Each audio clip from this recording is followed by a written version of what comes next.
Beeless Daily for a Friday morning. We are joined now by Windham head football coach Matt Perkins, coming off of a wild win last week at Fitzpatrick Stadium. Have you ever seen anything like that before, Coach? Like the ending of that game? You've been doing this a while. Have you ever seen anything like that? No, I think it kind of got out of hand there. You know, you had an assistant coach for Portland who was on the field, and I just don't know why it got to that level. It was a little out of control. Yeah, it was. Big win for you guys last week. Great defense, great defensive performance by you guys last week. Let's talk a little bit about that defense. I know you guys have been pretty undermanned on both sides of the ball, but that was quite an effort you had last week. Yeah, the kids, we get some guys healthy a little bit. We got some young guys out there, but really pleased with their effort. And, the big thing is they just really hammered down as they got close to the red zone and really played great, especially in the game. I mean, they got inside the 20 on us, and they were in a really good position, and then all of a sudden we made a couple plays.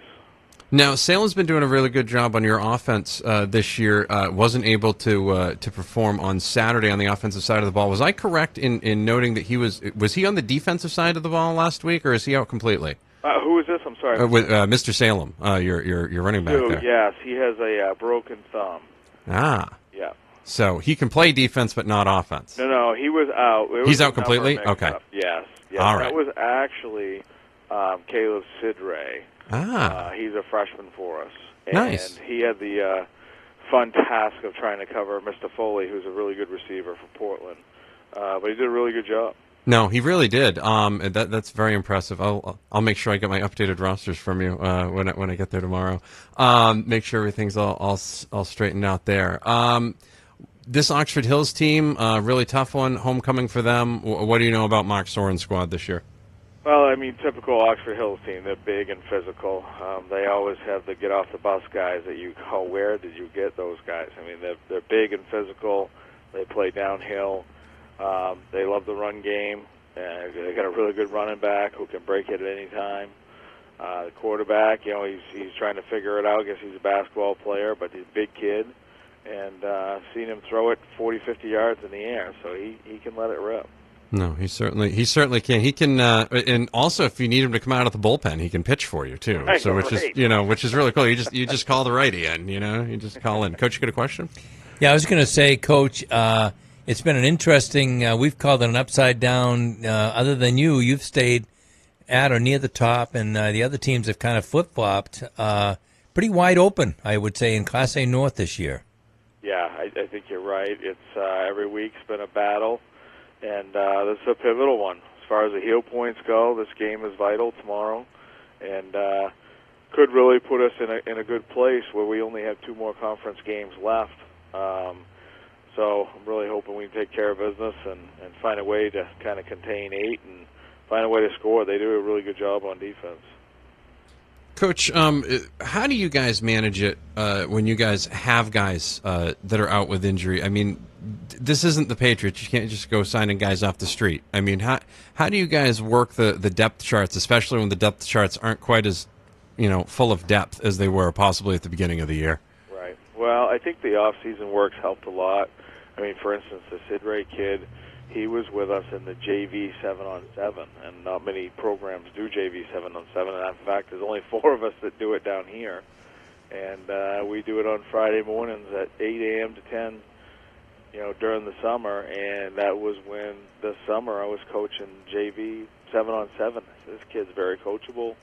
He can play. He's an athlete. He's a basketball player. And so as injuries have happened, we've kind of plugged guys in, and it's a big puzzle, as Coach will tell you. It's a big puzzle, and sometimes your pieces don't fit just right. You try to make them work anyway. Coach Matt Perkins joins us for a preview of his game tomorrow against Oxford Hills. Of course, you can catch that game on the radio on Maine's Big Z 92.7. Also in Oxford Hills on 96.9 AM 1450. The video stream can be found at mbr.org. Just subscribe to MBR Sport on YouTube to be notified when we go live. Coach, thank you so much for making some time for us this morning. We'll see you tomorrow up in Oxford Hills. Enjoy the drive. Thanks, guys. See you tomorrow. Thank you. Coach Matt Perkins from the Windham Football Eagles. There you go. Got that preview all wrapped up, too. Got that one done.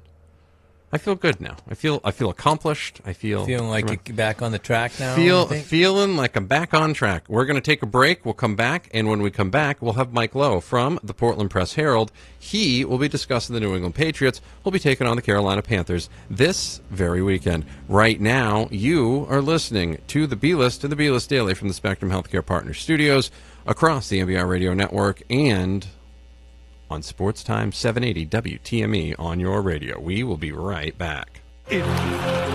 Falmouth Orthopedic Center. Central Maine Orthopedics. OA Centers for Orthopedics.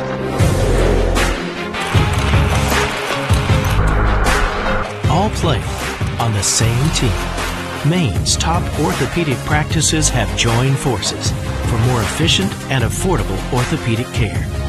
Introducing Spectrum Orthopedics. Our goal here at Maine Athletic Fundraising is to raise your program or group the most amount of money possible in the shortest amount of time, hassle-free. Over the last 3 years, we've been able to raise over $10,000 every year, which has really allowed us to get the extra stuff the kids really need to run a successful program. One of our biggest goals at Maine Athletic Fundraising is to really develop a relationship on the ground with the coach, the community, boosters that are involved, and help bring them together and understand how important it is to fundraise. All aboard MBR.org, the place to get all your high school and amateur sports news and information. MBR.org is in high gear with Maine high school winter sports. Go to MBR.org to chat about your favorite team. Find the latest articles, travel news, and cancellations. Or visit their all-new and very popular team pages. MBR.org has everything you want to know about high school and amateur sports in Maine. Coming in February, all the high school tournament action at your fingertips 24/7. It's high school sports heaven. All aboard MBR.org. Well, Coach, another game with Edward Little. It was a very close game, 1-point game. What were your major takeaways from what you saw? Well, we had, we limited our mistakes to less than what we have been. But again, just a few things that were, unforced to be the fumble that was down in inside the 10-yard line, inside the 5. There's some untimely penalties of snaps type of thing. The second half was a rough one. We just could not get anything going. We would move the ball a little bit, and then we'd get a penalty, or we would have a drop snap or a bad snap, and that was just sort of one of those things. And then they did a great job. Yale did a great job on moving the ball and keeping the ball out of our hands in the fourth quarter. I think we had three offensive plays in the fourth quarter. So first half we did pretty well. I mean, they're a good team. We could move the ball, just bog down. We throw interception and some of those things. But, it's one of those I think we let slip away a little bit. But we've just got to come back and get better this week. You mentioned EL after they took that 1-point lead. They were able to basically hold on the ball for almost the rest of the game. Were you a little surprised by that ability? Well, I mean, they're definitely a good team. And they're undefeated. They really could end up undefeated on the year. But they've been a team that can do that. They did that to a certain extent in the playoff game last year, where they went in the Wildcat and they ran the ball basically outside. When you have to stop a team from getting 3 yards every time because you're getting 4 down in territory, it gets tough. And they're a big team, they're a senior team, and they did a good job. Now, looking at your defense, it seems like they were able to do a good job keeping them off the board, though, for pretty much the whole game. They did a great job. I mean, you cannot complain about anything the defense did. I mean, I get that last drive that we wanted to get the ball back and have an opportunity, but we did a fantastic job. He was 3 for 15. In that touchdown pass, he just threw a great ball, and the kid ran a great route. And you know what? I said to the kids, that kid's a JV kid. He wasn't even on film before, and he made a play. And their quarterback, Hartley, made a play. And that's what you got to do if you want to go undefeated. Yeah, and the Lewis and EL games, it seems like the offense has potential to be very explosive, but in those two games they've gotten bogged down. Are there any common things you've seen in those two games? Well, I mean, with the Lewiston game, and we knew they'd bring pressure, that seemed to somehow surprise our offensive line. Now, it wasn't anything different than we worked on during the week, but they just weren't quite ready for that. In this game, we knew they'd bring pressure, but the O-line did a great job with that pressure. That really wasn't an issue. I thought they did really well. We did try to run the ball outside a little bit, and that's where we had some success, and that's what we wanted to continue in the second half. Dawson cut it back early a couple times. He's looking for that big run, and then we just never, like you said, we sort of got in a position where we just couldn't get it going because we're back. Now we got to throw a little bit, or we're backed up, and there's anticipating that we're running outside. So we couldn't get Emerson Brown the ball inside because we ended up having to try to run outside a little bit. So that just sort of ended up sort of working against us in the game plan.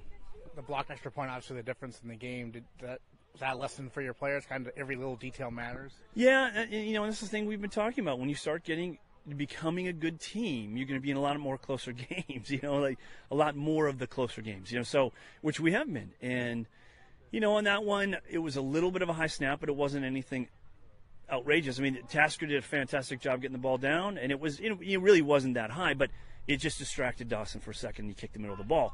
Now he did get the ball up, and when you look at it on film, honestly, there was one kid standing up, and he just put his hand up, and it hit his hand, and as good a job as he did putting his hand up, it was pure luck.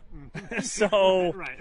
That was the difference. And sometimes you win those close games, you need a little luck. All right, well, this week I believe you play on Saturday, right? Against Windham. Well, what do you see on tape from them? They're a big athletic team. They really probably picked to be the best in this side of things. They're always a good team. They always execute very well. They tend to not make a lot of mistakes, and they'll capitalize on other teams' mistakes. And so we need to play a clean game, and if we do, it'll be another very good game, and definitely a game that we can win. But again, we've got to make sure that we're not making mistakes. Do you look at the common opponents? Because they narrowly beat Portland in a controversial finish. Do you witnessed that or anything? Looking at that tape? Oh yeah, we've got that tape. We saw that. I mean, it's tough to tell on film what happened, but you can see the whole game. And again, it sort of their game with Portland was a lot like ours. They sort of dominated the game offensively, but the score was pretty close. Again, with Lewiston, they were down at half. They came back on a blocked punt in the fourth quarter and won it.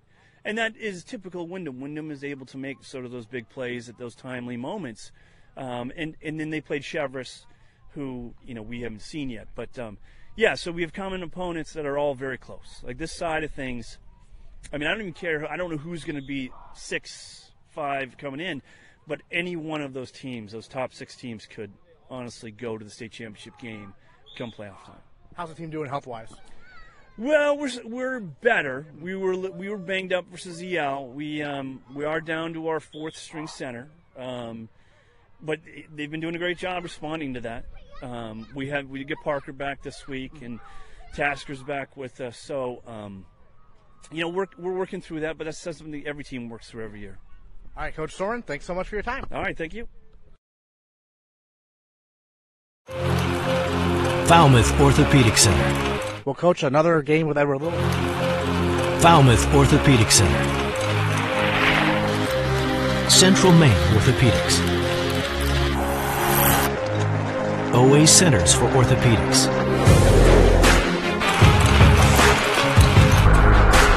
All play on the same team. Maine's top orthopedic practices have joined forces for more efficient and affordable orthopedic care.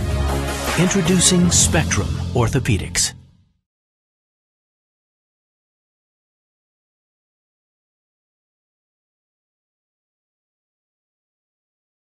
Our goal here at Maine Athletic Fundraising is to raise your program or group the most amount of money possible in the shortest amount of time, hassle-free.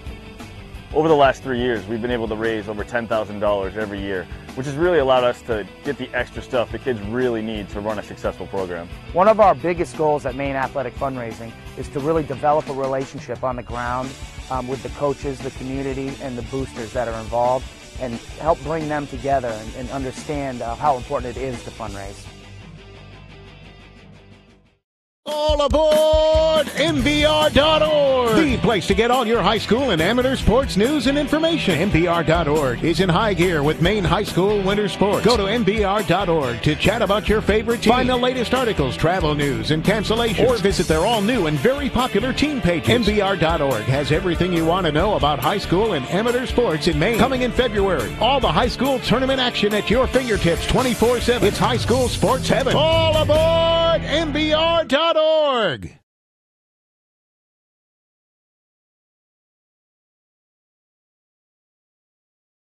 There we go. Welcome aboard. It's the MBR Game of the Week on the video stream. Subscribe to MBR Sport on YouTube, and you'll know everything that's going on, especially when we go live. You get to hear our interviews earlier with Coach Matt Perkins from Windham and also Coach Mark Soren from Oxford Hills on the B list this week on Sports Time 780 and Sports Time Maine. .com. You can hear all those on demand now on the MBR.org, on MBR.org. Just go to MBRradio.com. It'll all be right there. Coach Wing joins us now. Maddie and Steve with you here from the Spectrum Healthcare broadcast booth. And Coach, this is quite an atmosphere. Now, were you in the parade earlier? We were on the edge of the parade. We didn't actually march in it. Coach Haley thought it might tire him out a little bit, but it was nice. This is great, isn't it? It is. There are more kids per capita right here on these grounds. And it's great having everything here. The field hockey, soccer, everything, football, everything is right here within sight. The gates are open. We've seen more people. Coach Haley's gotten more hugs and more kisses this morning than I got at my wedding, I'm pretty sure. Oh, yeah. Well, I'm not shocked by that. I ate breakfast with you guys this morning, and it took at least 20 minutes for Haley to even get to the seat because, you know, the South Paris boy is home. I believe, is it South Paris, West Paris, South Paris, right? I think straight old Paris. It's just straight old Paris. See, though, that makes him even more original. Right dead square in the middle. Right, yeah, that's OG right there. Last year when we had our broadcast meeting, he took me on a tour of his old Hans. That took a whole day practically. Wow. Oh, yeah. There you go. That's pretty amazing. It's pretty amazing stuff. Now, we've watched these teams all play this year. You've got to see all of them. Seen them both. What do you think about today's game? Windham coming off of a controversial win last week. And still banged up, and they're going to be starting a freshman at corner, as Coach Perkins told us yesterday, which when Portland discovered that later on in the game, they were able to take advantage. Yeah, I think the key for Windham will be if they don't have everybody back, they need to control the ball a little bit because they lost some guys on defense that, as you said, in corner. The good news for them is Oxford Hills doesn't throw the ball very much. They like to run the ball. They have for a long time. They ran the ball a lot against EL, except when they did throw the ball against EL, they were successful. So I think it's going to be a chess match. Who figures out what they need to do and what are we going to do with it? And if you ask me for a prediction, I think Windham's a pretty good football team. And I don't know if the spots that they have people missing are going to be debilitating when they play a good team like Oxford Hills, but it's a toss-up or maybe a little bit of a nod to Windham. Single-point victory last week for a little over this Oxford Hills club. We saw turnovers, a key factor in that game. New center this week, 5'10", 190-pound Tasker Winslow is going to be the shortest pass in football, as Coach Haley likes to explain. That's going to be a pivotal part of this game plan today, Coach. I thought it threw the whole timing off of their run game. The snaps are on the ground. I'm not talking down low. I'm talking dribbler, worm burner, as we used to call him. Yep. And then way too high. So the quarterback, it's horrible for a quarterback. It's hard enough worrying about whether or not you're going to get the center when you got your hands up underneath the center's butt and it's direct. When it's a shotgun snap, it takes your focus off the whole play when you have to worry about, am I going to get it? Where is it going to be? Do I have to look out for it? Because you always have in the back of your mind, they're coming for me. And I need to do something with the ball. Right. So, yeah, that'll be – and I'll tell you, if they could get that settled, it'll make a huge difference for them. And, they can help with the center blocking. They can double team with a guard. They can keep somebody in the backfield to help with the blocking. They can help him out as long as he can get the snap back. I got to tell you, in an exclusive game that only MBR had last night, that Lewiston and Deering football game, Lewiston up 18-0 going in that fourth quarter with time left. Coach, that's a collapse that is really, really tough to recover from. Yeah, you hate to see that happen to one of our local teams, but I've said for the first time I saw them play, I was concerned about whether or not they could defend the pass. They're sending a lot of people, linebackers, etc., up in to try to stop the run game, and that's great. When I coached, I took a lot of chances on defense, but you got to know what you're going to have in the secondary, and it was throwing the ball. That's how Deering came back. Yep. And that's not good because everybody can go on Huddle and get that film right now. They've got it in their pocket. Probably already have. They probably went and took a peek at it last and their night. Kids have already seen it if they're playing them next week. No doubt. I think they have Chevrolet next week. The good news is Chevrolet doesn't throw the ball much, so that might be good.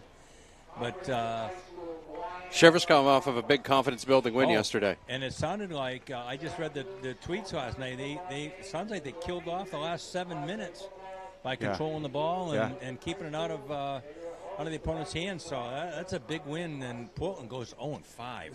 Sets up an interesting match for them next week. 0-5 Portland against 0-5 Bangor. You figure one win. Somebody's got to win. Well, and they're in. They're in. One win, they're in. You got it. You got it. So, and Maddie and I talked about it on the B list. I don't know that I want to face Portland in the tournament when there's no holds barred. You got nothing to lose, and they come up with something crazy, and all of a sudden you're behind by 2 touchdowns. No doubt. Because they've got some talent. Yep, and they become very dangerous when they're in that kind of a predicament.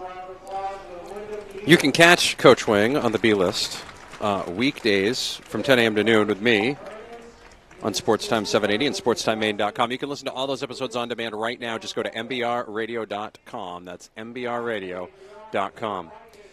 We'll take you right now to the alumni band here getting ready to play. Alumni Coach band. There's alumni and band members in there. Yes. We wanted him to announce welcome back. Yeah. And she said, "Oh, don't do that, please." Then you have to do it with everybody, right? Yeah. We'll take it to Tyler and the pregame homecoming festivities. Oxford Hills hosting Windham on homecoming. It's a game of the week on MBR.org, on Maine's Big Z 92.7 and the Ox 96.9 AM 1450. It's the CMCC Hammond Lumber Game of the Week. We'll be right back.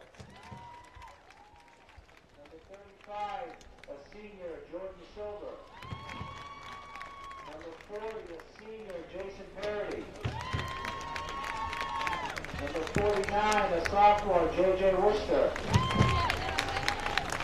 Number 63, a senior, Sean Hermanson. Number 74, a junior, Austin Dowdy. And number 89, a senior, Talon Madero. The Oxford Hills Vikings are coached by Mr. Mark Soren. His assistants are Nate Danforth, Joe O'Farrell, Ken Poulin, Nate Pelletier, and Shane Slicer. Officials for today's contest are Mr. Jerry Norton, assisted by Bob Harvey,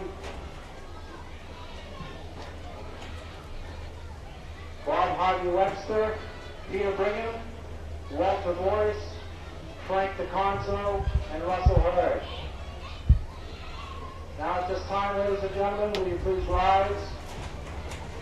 Remove your hats in honor of America. And join me in our national anthem as performed by the Oxford Hills Comprehensive High School Marching Band under the directorship of Mr. Kyle Jordan. Also accompanying today's band are alumni of Oxford Hills marching bands of years past alongside that.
Falmouth Orthopedic Center,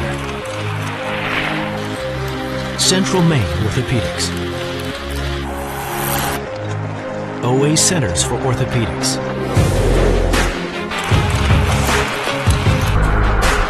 all play on the same team.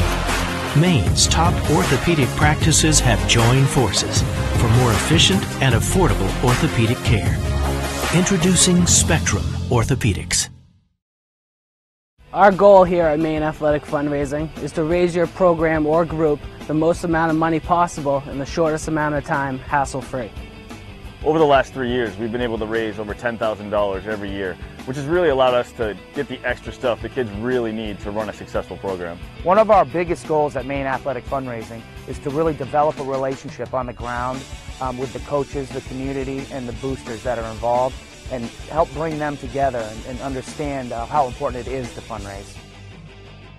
All aboard MBR.org, the place to get all your high school and amateur sports news and information. MBR.org is in high gear with Maine high school winter sports. Go to MBR.org to chat about your favorite team. Find the latest articles, travel news, and cancellations. Or visit their all-new and very popular team pages. MBR.org has everything you want to know about high school and amateur sports in Maine. Coming in February, all the high school tournament action at your fingertips 24/7. It's high school sports heaven. All aboard MBR.org.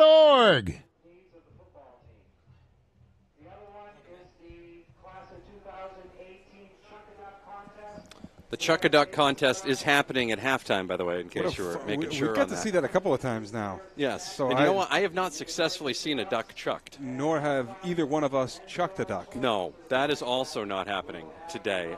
Still got time to get here and buy a duck to chuck a duck. That supports a class of 2018 here in Oxford Hills High School. On the video side of things, it's the MBR Game of the Week from the Spectrum Healthcare Partners broadcast booth. Those coaches' interviews are brought to you by our friends at Maine Athletic Fundraising. Maine Athletic Fundraising, no upfront cost, no risk, no minimums. Check them out today at maineaf.com. On the radio side of things, it's the CMCC Hammond Lumber Game of the Week on Maine's Big Z 92.7 and on the Ox 96.9 1450. We get the band back together for homecoming here at Oxford Hills High School. The Vikings wearing their green color rush uniforms today with the green jerseys, green pants, white numbers, gold helmets. Windham on the road in the white uniforms, maroon numbers, pewter helmets with the Philadelphia Eagles logo in a different color for them. Matt Perkins' Windham Eagles coming off of a big win last week against the Portland Bulldogs, 7-6. You watched it right here on the Game of the Week. They were a shorthanded officiating crew, and they were not able to determine whether or not a field goal went through the uprights or not. So they called it no good. No good. No good. Quite the controversy. Little bit. And here we go. So Oxford Hills won the toss. They elected to defer. And so they will kick the ball away to Windham to start this game. You know, it's funny. I'm sitting here and I'm like, why can't I hear anything? Well, he can hear me, and I hear everything else. So everything's fine. I realized I had my winter hat on, so I was trying to do it through the winter hat. That additional layer. Right. That additional layer just threw everything completely You're good now. off. You made the adjustment. I feel fine. I feel like we're ready here. Hunter Coffin is back there. Also, Seth Wall, the sophomore. Seth Wall. Not anybody named Marshall. We got an updated, corrected roster this week. We double and triple checked it. Seth Wall, whose grandmother was watching from Florida last week. Hopefully she's watching again this week. I promise we will talk about Seth often when he has the ball. Kick is away, and it's going to bounce into the end zone. Coffin wasn't able to field it. That'll be a touchback, and the Vikings will take over on defense. Meanwhile, the Windham Eagles will take the ball ready to go here as Tanner Bernier will bring his squad onto the field on homecoming. Of course, here at Oxford Hills, they really do it up for homecoming. They've got the smashed vehicle out front, which was got the DJ, got the alumni, the Eagle Mobile. TJ, the DJ, was here. There was the parade, which our camera guy discovered. You get caught in that, you're going to be a little late. It happens. Everything learns. Yeah, it happens. And he can hear us because he turned around and smiled. That's even better. First snap is away, and that's going to be a handoff to number 34, Trevor Valliere. And that is going to be a gain of almost nothing, so it'll be 2nd and 10. I tell you, we've seen this Windham team a couple of times. We know exactly what to expect out of them, and it starts up front with the big guys, Connor McInnes, the center, and Justin Lebrecq at guard. Bernier in the shotgun. He has Wall behind him, the sophomore. Instead, he's going to hand it off. Valier on the run. That'll be a gain of about 2 if they're lucky, and it'll be 3rd and 8 for the Eagles. Just underway here at the Gwine Athletic Complex. No score. It is the game of the week. Tell you, this looks to be a very physical game. Lebrecht and McInnes, 2 big guys that tend to have their way physically with a lot of the teams that we've seen them go up against. But strength for strength, man for man here, this Vikings football club is a team that can match it. As Coach Perkins said in the pregame, they cut those get-off-the-bus guys. Yep. Bernier back to pass, looking. Decides not to throw it. It's going to use his legs instead, and he's going to wish that he threw it because he's going to get taken down back at the 20-yard line. That is number 40, Jason Parody, the 6'1" linebacker, tackled Bernier down by the feet, and Bernier was lucky it wasn't a harder hit.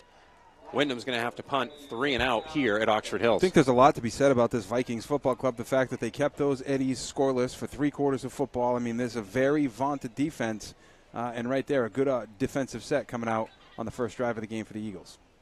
Snap is away. Punt is away by Coffin. He kicks it to Dawson Stevens, pardon me. He's going to get to the 45, to the 40, to the 35, and down to the 30-yard line. Oxford Hills is going to take over in tremendous field position on the near side hash mark at the Windham 30-yard line with 10-11 remaining in the first quarter. No score. You know, Coach Wing alluded to the fact a little bit in pregame about Oxford Hills does most of their damage on the ground with the rush offense. And I tell you, don't underestimate a kid like Colton Carlson. He might be developing as a quarterback, but he's a guy that can throw it. And you're well within striking distance here. He's got some guys that can get down the field on the outside coming out here early in the shotgun. Colton Carlson, the 6'5", 195-pound junior quarterback. Calls for it, looks out to the right. He's got Stevens, and it's off his back shoulder, incomplete. Lucky that Caleb Cedre, another gentleman who's got a brand new number this week, was not able to pick that one off because he would have had a free range into the house. Caleb Cedre would be the aforementioned freshman starting in the secondary here for the Windham Eagles. And he's going to have his hands full. They know about it. Coach Soar knows about it, and it's pretty obvious. They went right at him on the first play. 2nd and 10, 10:05 remaining in the first quarter. They sent Stevens in motion, and he's going to run it on the jet sweep. He's got a blocker, bounces to the outside, first down, 20, 15, cuts it back at the 10, inside the 10, and down to the 7-yard line. That is going to be a gain of 23 yards. I see no flags. It is a first down. A key with that play is knowing the right time to make the cut up the field, and Stevens did a nice job letting that blocking fall down the line, and when he saw the opening happen in front of him, planted that left foot, made a nice vertical move up the field, and picked up the first down.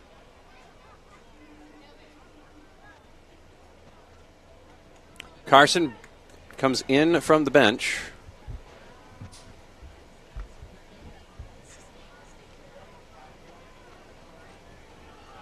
Has to the play. Stevens flanked out to the far side left. Out to the right will be Dylan Cobbett. Brown next to Carson. They send Stevens in motion. It's going to be Brown up the middle. He's going to get some yardage. He keeps it upright inside the 5. We'll say about the 4.5-yard line, and it will be 2nd and goal from inside the 5 for Oxford Hills. 9:10 remaining in the first quarter. Followed the hole made by the big 6'4", 275-pound junior Austin Dowdy on the left-hand side of that line. Got a good surge as the ball was snapped and gave him an opportunity to pick up there some good yardage. Vikings are ready to go. Cam Slicer is on the end of the line. They're also going to move Dylan Cobbett out to the near side right. Stevens in motion is going to take the direct snap on the sweep, and Bernier's going to blow that up in the backfield, so Stevens is going to cut back. He's going to lose the yardage unless he breaks through. Breaks a couple of tackles, gets inside the 5, real close to the end zone, down to the 1, and that could have been a disaster. He got almost all the way back to the 15-yard line before he got back to the goal line. That was Bo Jackson and Tecmo Bowl right there, Steve. Ends up being a gain of maybe 2 or 3 yards. I'll tell you, he put a lot of effort in trying to gain those 2 or 3 yards, but that's the kind of runner he is. Kept the pad level low, found the holes, slipped through. And Bernier, I'll tell you, we'll talk a lot about Tanner Bernier on the offensive side as a quarterback, but as a safety position, he can come up and make a lot of plays in that backfield. Big J.J. Worcester is in the backfield as the blocking back. Carson's going to hand it off to Brown up the middle, and it is an Oxford Hills touchdown with 7:54 remaining in the first quarter. The Vikings lead 6-0. Not a whole lot of mystery when you load the backfield up like that with the big boys. It's a matter of go and do, and got off the ball well. Good push up front off the line of scrimmage, and a nice rushing touchdown. First offensive possession. It set up by the run from Stevens, and able to march it right down and punch in 6 points. Stevens does everything. He will also kick for the Vikings.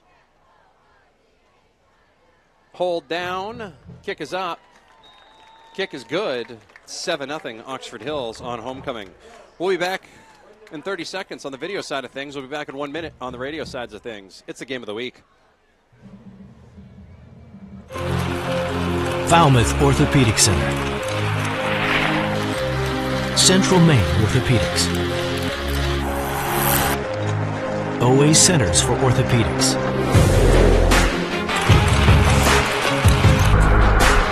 All play on the same team. Maine's top orthopedic practices have joined forces for more efficient and affordable orthopedic care. Introducing Spectrum Orthopedics. Welcome back on the video side of things. It's the MBR Game of the Week from the Spectrum Healthcare Partners broadcast booth. Matt Boutwell, Steve Flynn with you here. Dave Wing, Mike Haley will join us at the half. Coaches' interviews are a part of our Maine Athletic Fundraiser Fridays. No risk, no upfront costs, no minimums. Find out more at maineaf.com. Make sure you subscribe to MBR's YouTube channel, MBR Sport, and get notified whenever we go live and upload new videos. On the radio side of things, it's a CMCC Hammond Lumber Game of the Week. Oxford Hills leads Windham 7-0. Kick is away and out past the 31-yard line, and that is where the Windham Eagles will take over. Seth Wall on the return there, making Grandma proud down in Florida. Hopefully the hurricane did not affect them too much, and they're able to go about their everyday lives down there, and hopefully this brings a little bit of reality, or realism, and normalism to their day as they can watch their grandson play. Well, I'll tell you, he had a heck of a week last week for a freshman. He's very well established, does a nice job in the open spaces, and look to them to use him quite a bit today in the offense. Bernier in the shotgun is going to pass it out, Coffin, and that's going to be incomplete. It was a wide receiver screen. It was well diagnosed there by Jason Parody. I guess you could call him Jason Parody, MD, with the way he diagnosed that, Steve. Yeah, no doubt. He saw it right away. I mean, there was no doubt. He had no hesitation whatsoever in terms of covering his man. Interesting, we saw Bernier run the ball a lot more last week against Portland. They haven't elected to go that route, staying inside the tackles and trying with these short passes, something they think they've seen on film, apparently a little bit out of character. Bernier's going to keep it himself. This is where he made a lot of hay last week. He gets around the outside down to the 33-yard line, but Stevens trips him up before it can get to be anything bigger. It'll be a somewhat manageable 3rd and 7, but again, 3rd and long for the Eagles. Not what they would like to have happen here on the road. 7:25 remaining in the first quarter. It's 7-0 Oxford Hills. We saw Bernier. I mean, he's a guy that's used on both sides of the football as a quarterback and quite a bit at the safety position. We saw him get used a lot in the first game against Chevrolet. He got his ankle rolled a little bit, so you want to be careful about how much you're going to use him, but you know that he's a very, very capable runner. Bernier flips Wald to the other side. Oxford Hills band playing their song. Nobody's told them to shut it down yet. Wall's going to run up the middle, past the 35 to the 36-yard line. And that'll make it 4th and 4. And Windham's going to have to punt again. Yeah, just no room anywhere to run. Right now, Oxford Hill's doing a nice job tackling, gang tackling, throwing a lot of hats at the ball, and getting there quickly. Coffin is back at the 25-yard line. Watch the direct snap here. High snap. Coffin does a good job bringing it down. Nice kick. And that will go out of bounds at the 26-yard line. 6:19 remaining in the first quarter. The Oxford Hills Vikings lead 7-0 on a beautiful day for homecoming. This feels like football weather, Steve. This is exactly what we would have expected. Nice that the sun is complying at least with us and allowing us some coverage and our video guy to get out there. No need for rain suit or rain gear or plastic. This is the perfect football weather that you could ask for. Little breeze. Yeah, not too cold for me. Not too but cold for me. that little type of breeze. Yeah. But here's the other kicker. We're in a booth. Thankfully. Yeah. It's good to be home. It's good to be home. Of course, Steve and I called these games for quite a long time. Of We course, did. me and Tom Nolet actually did it in 2012 as well. Yeah. So all sorts of MBR ties here. Handoff is going to go to Brown, and he is going to get wrapped up. Lebrec will be all over that. And last week, Justin Lebrec was a one-man wrecking crew against the Portland Bulldogs and was actually the player of the game last week. He was. He was so good at it. He was. He's a guy that controls the middle of the football field. Tallest guy out there by far, and I'll tell you, he's got to be one of the, if not the strongest guy out there. Very, very tough to handle. You see a lot of double teams go up against him. Carson and the Vikings break the huddle. They got two receivers out to the far side left. One to the near side right. The one to the near side right is Stevens. Carson back to pass throws. It's going to be incomplete. It's going to be batted down by number 56, David Dingley, and that'll stop the clock with 5:35 remaining in the first quarter. Third and long for the Vikings. This best defensive effort so far from Windham. It seems like that first drive they've made whatever the adjustment was defensively. And right now the Vikings just having trouble finding anything that's getting any traction. Vikings would like to play that final game at Fitzpatrick Stadium this year. Yeah. They're going to have to get this passing game where they want it. Yep. Running game's great, but you got to take some pressure off with that passing game. Carson back to pass, looking, throws, has a man, incomplete. Caleb Sidre played a great game against Portland last week and almost followed that up with an interception there.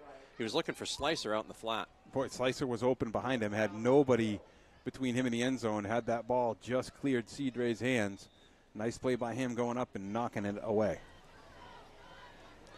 Almost think Carson might have got rid of that a little bit sooner. Kick is away, and that's not going to be the best one if you're an Oxford Hills fan. I believe they're going to mark that out at about the 40. No, they're going to mark that out. Yeah, they're going to mark that out at the 48-yard line of Windham. Not as rough as you would have thought it would have been. Nope.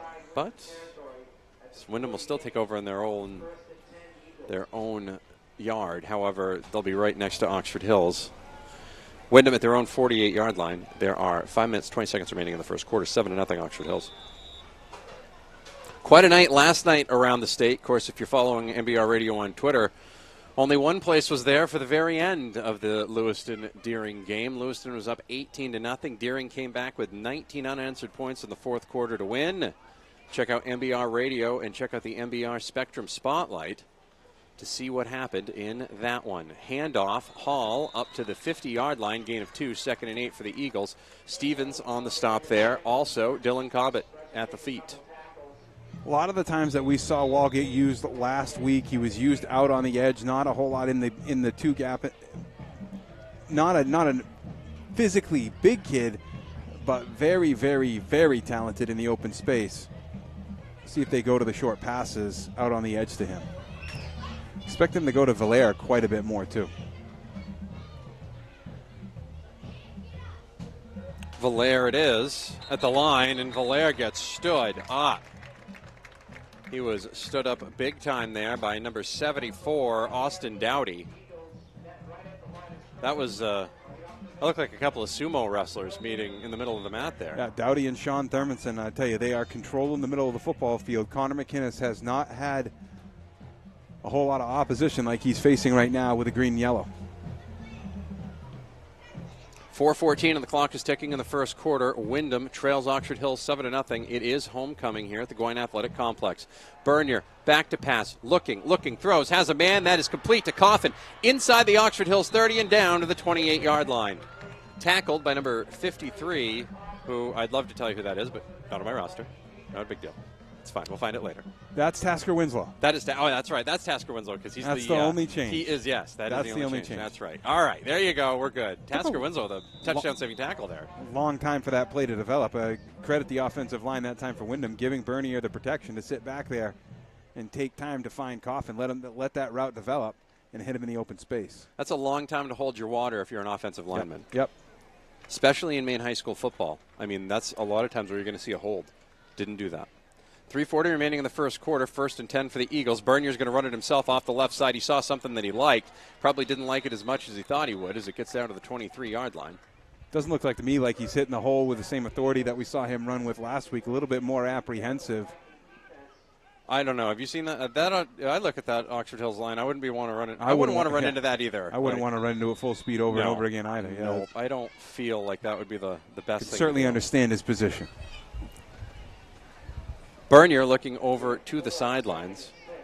Reminder, we'll have the Bessie Motors Player of the Game. The winner of that at the end of the game will get a gift certificate to Doe's out on Route 26. That'll be the Oxford Hills Player of the Game. We'll also name a Windham Player of the Game as well, because that's what we do. We do both sides. They don't get to go to Doe's, though, unfortunately. Handoff to Hall inside the 20 and down to the 18-yard line. They can go. They just got to pay. They don't get a gift certificate. Right. Yeah, they don't get the gift certificate. Yeah, that's something they offer the Vikings players. So fair enough. Fair enough. Wald did a good job there of hanging on to the football. Sophomore getting some quality minutes here for the Eagles. Most success so far for Windham this offensive time, and it seems like with each iteration they found something that's worked a little bit better. Right now, marching deep into the Vikings territory. Bernier hands it off. That'll be to Watson, Nathan Watson. Takes it inside the 15, or inside the 15, and more than enough for a first down. No huddle approach from Windham. They stay right up at the line of scrimmage and then look for the play from their coach. Ball's at the 15-yard line of Oxford Hills. There's almost 2 minutes remaining in the first quarter. 7-0 Vikings. Handoff. Valier up the middle, off the tackle and down to the ground, down to the 10, gain of 5. And that, if Matt Perkins is getting that on every run, he'll be uber happy. He's going to keep doing it. Yeah. And that's the kind of 3 yards in a cloud of dust that he is certainly willing to take against a very tough defensive front in the Vikings. Minute 30 remaining. Handoff, Watson. He's going to follow some blockers down to the 6. Gain of 4. It'll be 3rd and 1. Tell you, just keeps those legs going and falling forward. It seems like right now in that arm wrestling match, Windham getting the best of the Vikings. Vikings got to dig their heels in a little bit deeper here.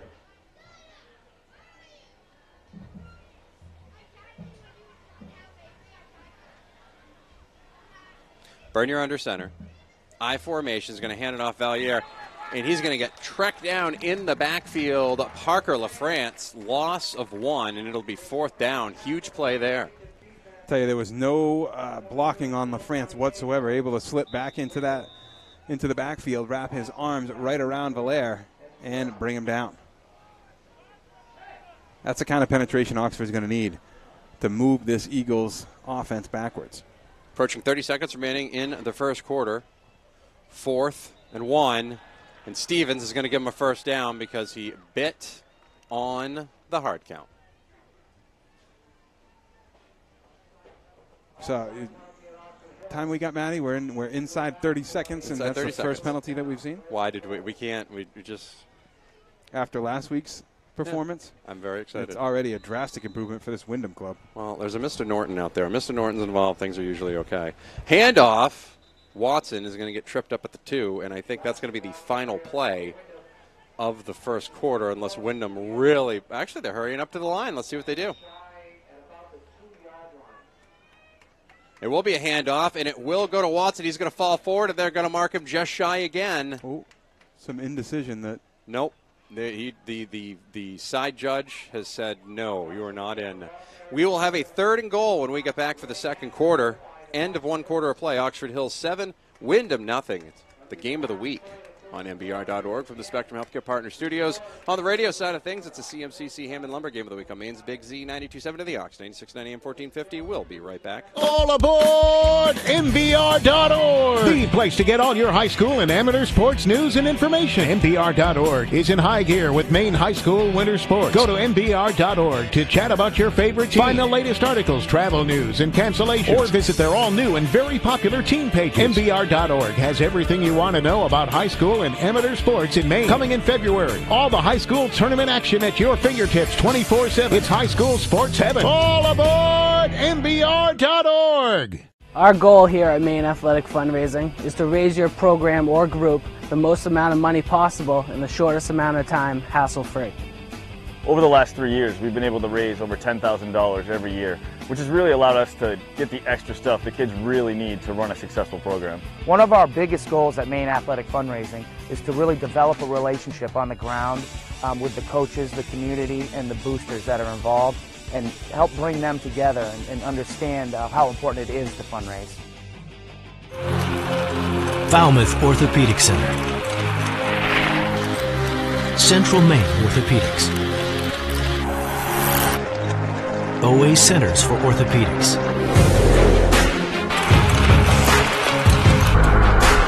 all play on the same team.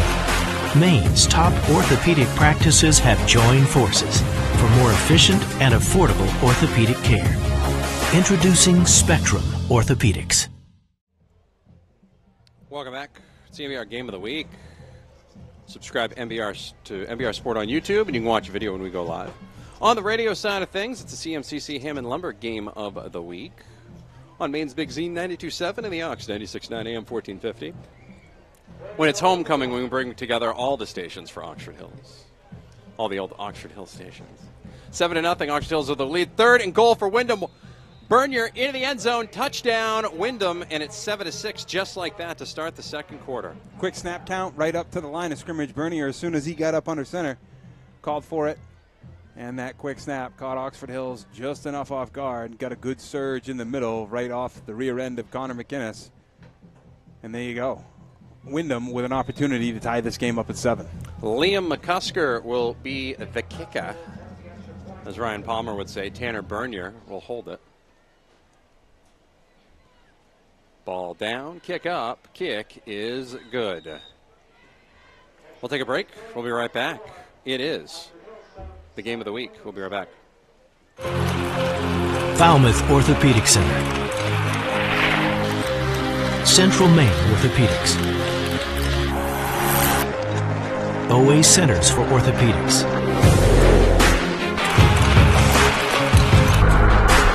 all play on the same team. Maine's top orthopedic practices have joined forces for more efficient and affordable orthopedic care. Introducing Spectrum Orthopedics. Welcome back to the Gwinnett Athletic Complex. Oxford Hills and Windham are tied at 7. This would be a good time to update that on the scoreboard. There we go. We're good. We're good now. 7-7. Game of the Week from the Spectrum Healthcare Partners broadcast booth. Sure, stay tuned for halftime. Coach Wing, Coach Haley will join us for that. Coach Haley was too busy socializing to join us for pregame. He's like the mayor here. He's like the mayor everywhere. You bring him to Windham, he's the mayor. Bring him here. I tell you, he got a golf cart escort to the press box in Yarmouth last night. Wow. Unbelievable. Wow. I would expect nothing less. Kick is away. Worcester is going to pick it up. He's the up back, and this is going to be a big run for him out past the 40 and out to the 48-yard line, taken down by Watson. Not often that the big up back gets to return one. He made it exciting for a moment, and this Oxford Hills crowd needed something to cheer about. They got it. Now the Vikings have to take advantage with great field position to start here in the second quarter. Seemed like once he collected the football, he just kind of took a look around and ran where there was no people. I mean, he just kind of ran to the open space that was on the field, and that was far enough away that he got into a foot race with a good number of people, got some good blocks, and a nice return there for the Vikings. Carson under center. Winslow is snapping the football for him. Line sets. They send Stevens in motion. Handoff is going to be to Brown. He is going to get taken down by number 75, Tanner Grover. No gain. And it'll be 2nd and 10. Not a lot of space to run. I'm always amazed at that. I know that it's the design play that you're trying to run inside in those gaps inside on those dive plays, but just not a whole lot of room with the number of bodies that are in there. Seems like each team has a lot more success the further out to the edge they go. They are going to hand it off, and that is going to be Slicer off the sweep. He's going to cut it back, and he's going to juke upfield, and he's going to get the first down or be very close to it, inside the 45, down to about the 42. Just shy. Just shy. It'll be 3rd and short for the Vikings. Big time run there for Slicer when the Vikings needed a little spark on offense. Again, I mean, we saw that play run successfully. Dawson Stevens run it a couple of times, but Slicer doing the appropriate thing, letting the blocking fall down the line, letting the lane open in front of him, and then hitting it at the appropriate time. It's all about timing, seeing it open, hitting it at the right time, and then having the speed. 10:30 remaining in the first half. Vikings-Eagles tied at 7. Carson under center. And he gets Windham to jump off sides. There's your second penalty of the game. And each team is now 1-1 in hard counts. Well, that was a good count for from Carson, because at least all 4 of the linemen for Windham jump, and even a couple of guys in the secondary lurched forward. Some of the coaches were even jumping, too. So. Yeah, that was a good one.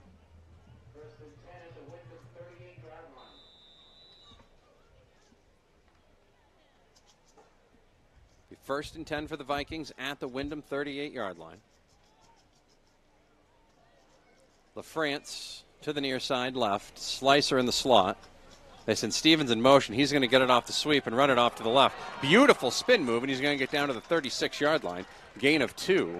Prettiest 2-yard run you'll ever see, though. Yeah, well, spin moves are effective when that inside foot gets planted and then they're getting up the field. I don't like it if you're spinning and you're not gaining any ground, but if you're going to spin and then gain ground up the field, that's exactly what Stevens did. Picked up another couple yards just after that.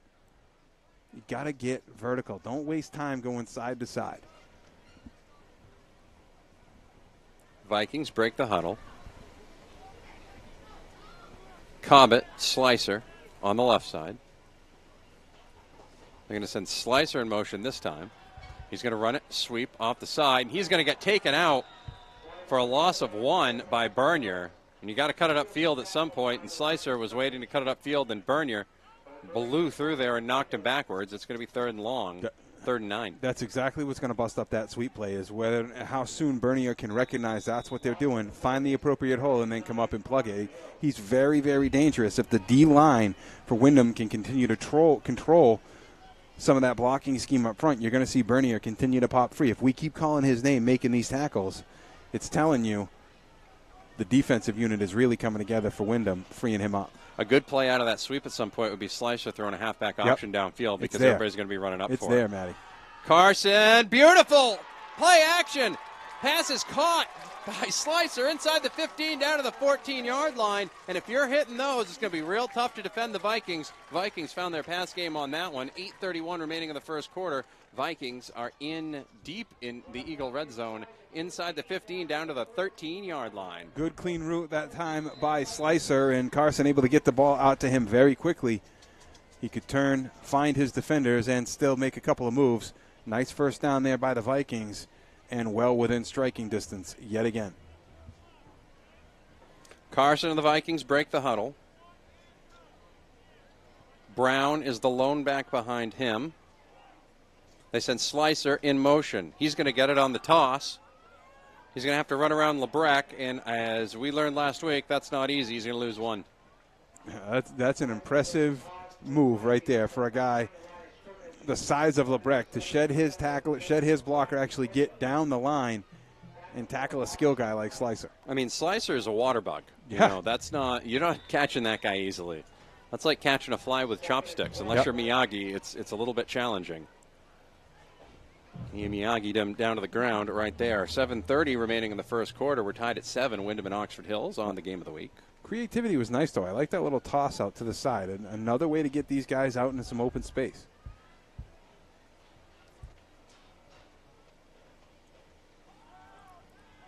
Carson's going to take it himself and is going to wish he hadn't, all the way back to the 21-yard line.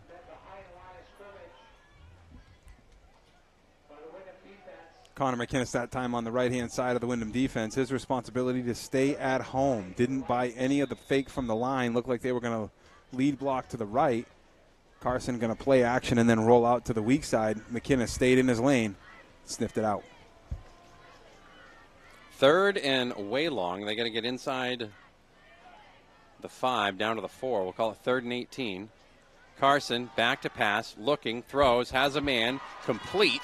Inside the 15, inside the 10, tracks it down, stays on his feet, down to the 10-yard line. That is Dylan Cobbett, and it's going to make it 4th and 6, and we will see what the Vikings do here. And it looks like they're going to kick it. Yeah, looks like they are going to line up to try to kick the field goal. Winslow will hold it. It will be from the near side hash mark. This will be to the left.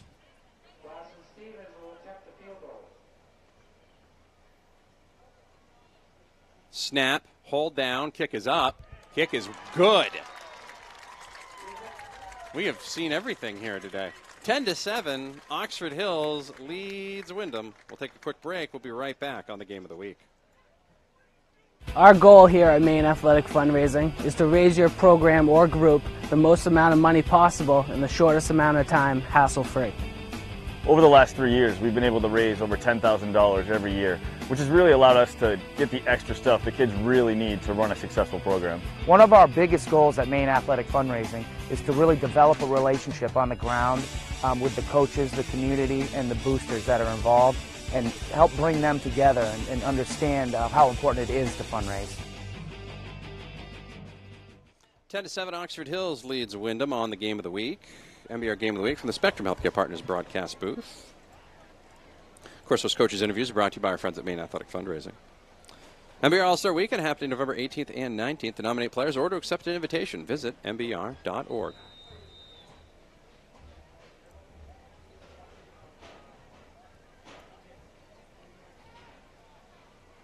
Stevens is ready to kick it off.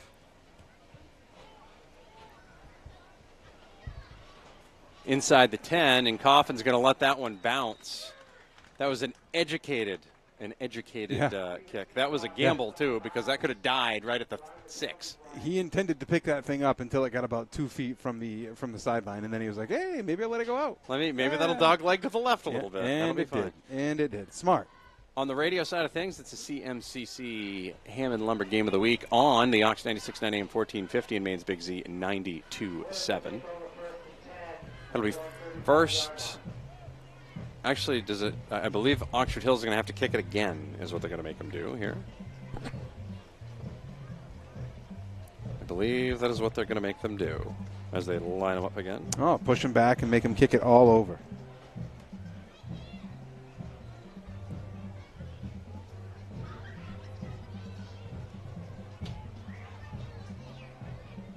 Nope. They decided not to. Okay. They're going to take it at the 35. 1st and 10 for the Eagles at the 35-yard line. Maybe not, maybe okay. See how they answer from that field goal. One of the impressive things about that field goal by Stevens, they didn't waste a whole lot of time. Went out there, got set up, snapped the ball, kick it, done. Not a lot of pomp and circumstance. Go do. Bernier's going to stay in the shotgun. He is going to move Valier over to him. Bernier's going to run it off to the right side. Right tackle blows through a hole, gets up to the 40-yard line, gain of 5. 2nd and 5 for the Eagles. Doesn't look like much, but then you get up and you've given up 5 yards. Just what happens. I mean, slowly, if you make contact and Bernier continues to chug his legs on, you're going to bring him down 2 or 3 yards after that point of contact. If he can pick up 2 yards, that's pretty easy. It adds up quick. Manageable down and distance is what is going to play to the strength of these teams. Bernier gets a snap, rolls out to his left, looking. Now he's going to run it himself upfield. He's going to gain 2 over the 40 to the 42-yard line is where they'll take him out. And it will be 3rd and 3 for the Eagles. He was looking to throw the entire time, rolling out to his left-hand side, had his eyes down the field, kept looking, looked like he might have had a couple of opportunities, just didn't pull the trigger on anything. It'll be 3rd and 3 for Windham at their own 42-yard line. 4 minutes, 55 seconds remaining in the first half. Oxford Hills leads Windham 10-7. Bernier looks over to the sideline for a play. 2 receivers to the near side right. Wall would be the closest one to us. It'll be handed off to Valaire, and he will get over the 45. More than enough for a first down. Mark it to the 46-yard line. Eagles will keep the clock moving with 4:36 remaining in the first half. Reminder, Oxford Hills will get the ball to start the second half. This is a big drive for the Windham Eagles. Huge. I mean, you got to remember that time of possession, especially at the high school level, this is going to be a single possession game. These teams are that evenly matched. It's never too early to start thinking about how you can manage the clock in the second quarter. Bernier is going to, this is a designed run off the left side. He's going to burst through. Gain about 2, 2nd and 8. They read that one a little bit better. It took a little bit longer to develop on that one, too, it seemed like. I remain amazed at the number of runs that go to the short side of the field. So if the ball is on a hash mark on either side, how often the run goes towards the near sideline. It's a lot more room headed towards us for those of you watching on the video side. A lot more space to the right. Especially when you have a guy who's fast. You might be able to outrun him. You want to give him that opportunity.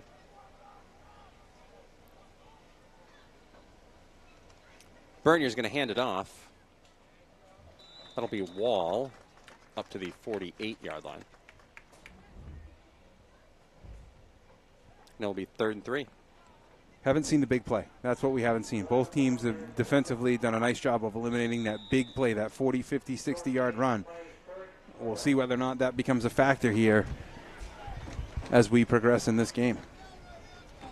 Reminds you a little bit of that Chiefs-Chargers game last week where they just kept banging Hunt into the line and then he busted the 65-yarder late. Chip away, chip away. Very similar things could be happening here today. Although Windham is used to having an early lead and having to hang on for dear life. Isn't that true? Isn't that true? Under 3 minutes remaining in the first half. 3rd and short. Bernier's going to run it himself off the left side. He's going to have more than enough for a first down to the 42-yard line of the Vikings. Clock will stop as they move the chains. 2:51 remaining in the first half. 10-7 Oxford Hills. Found something blocking-wise that they like over on that left-hand side because they feel confident running again and again over to the left. That's away from LeBrecq and McInnes, using Valaire lined up in the slot as a blocker. Now a quick screen to Coffin on the fly. He keeps his distance. There's your big play inside the 35 and down to the 20-yard line. That was a great little quick play there for the Eagles, and they are in striking distance at the Oxford Hills 20-yard line. Gain of 20. Just over 2.5 minutes to play. Still have all their... No. Oxford Hills just... Oxford Hills will be taking a timeout, and our brand new timeout tracking system is on display today here in the booth. We'll keep it right here. Actually, on the radio side, we'll take a break. We'll keep it on the video side. We'll be right back on the radio.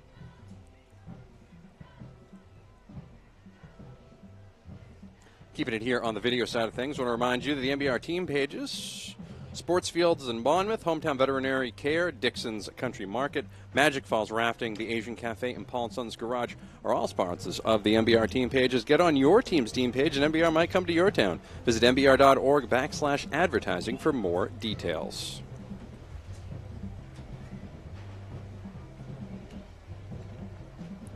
It's the MBR Game of the Week from the Spectrum Healthcare Partners broadcast booth.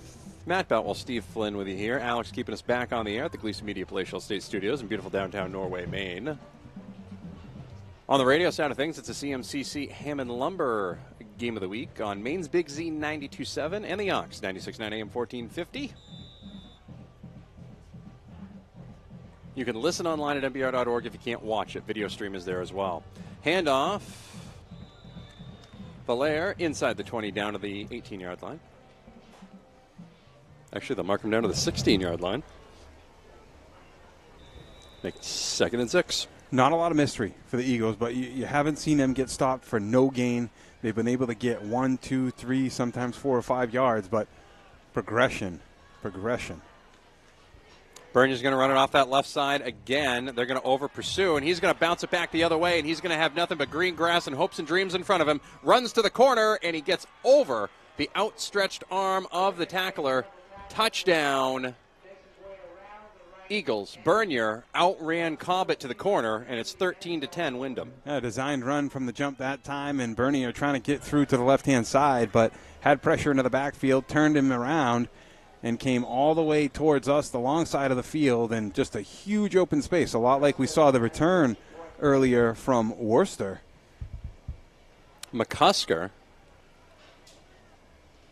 into kick. Kick is up. Kick is good.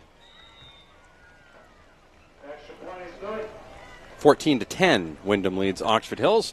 We'll take a break on the radio side of things. We'll be right back.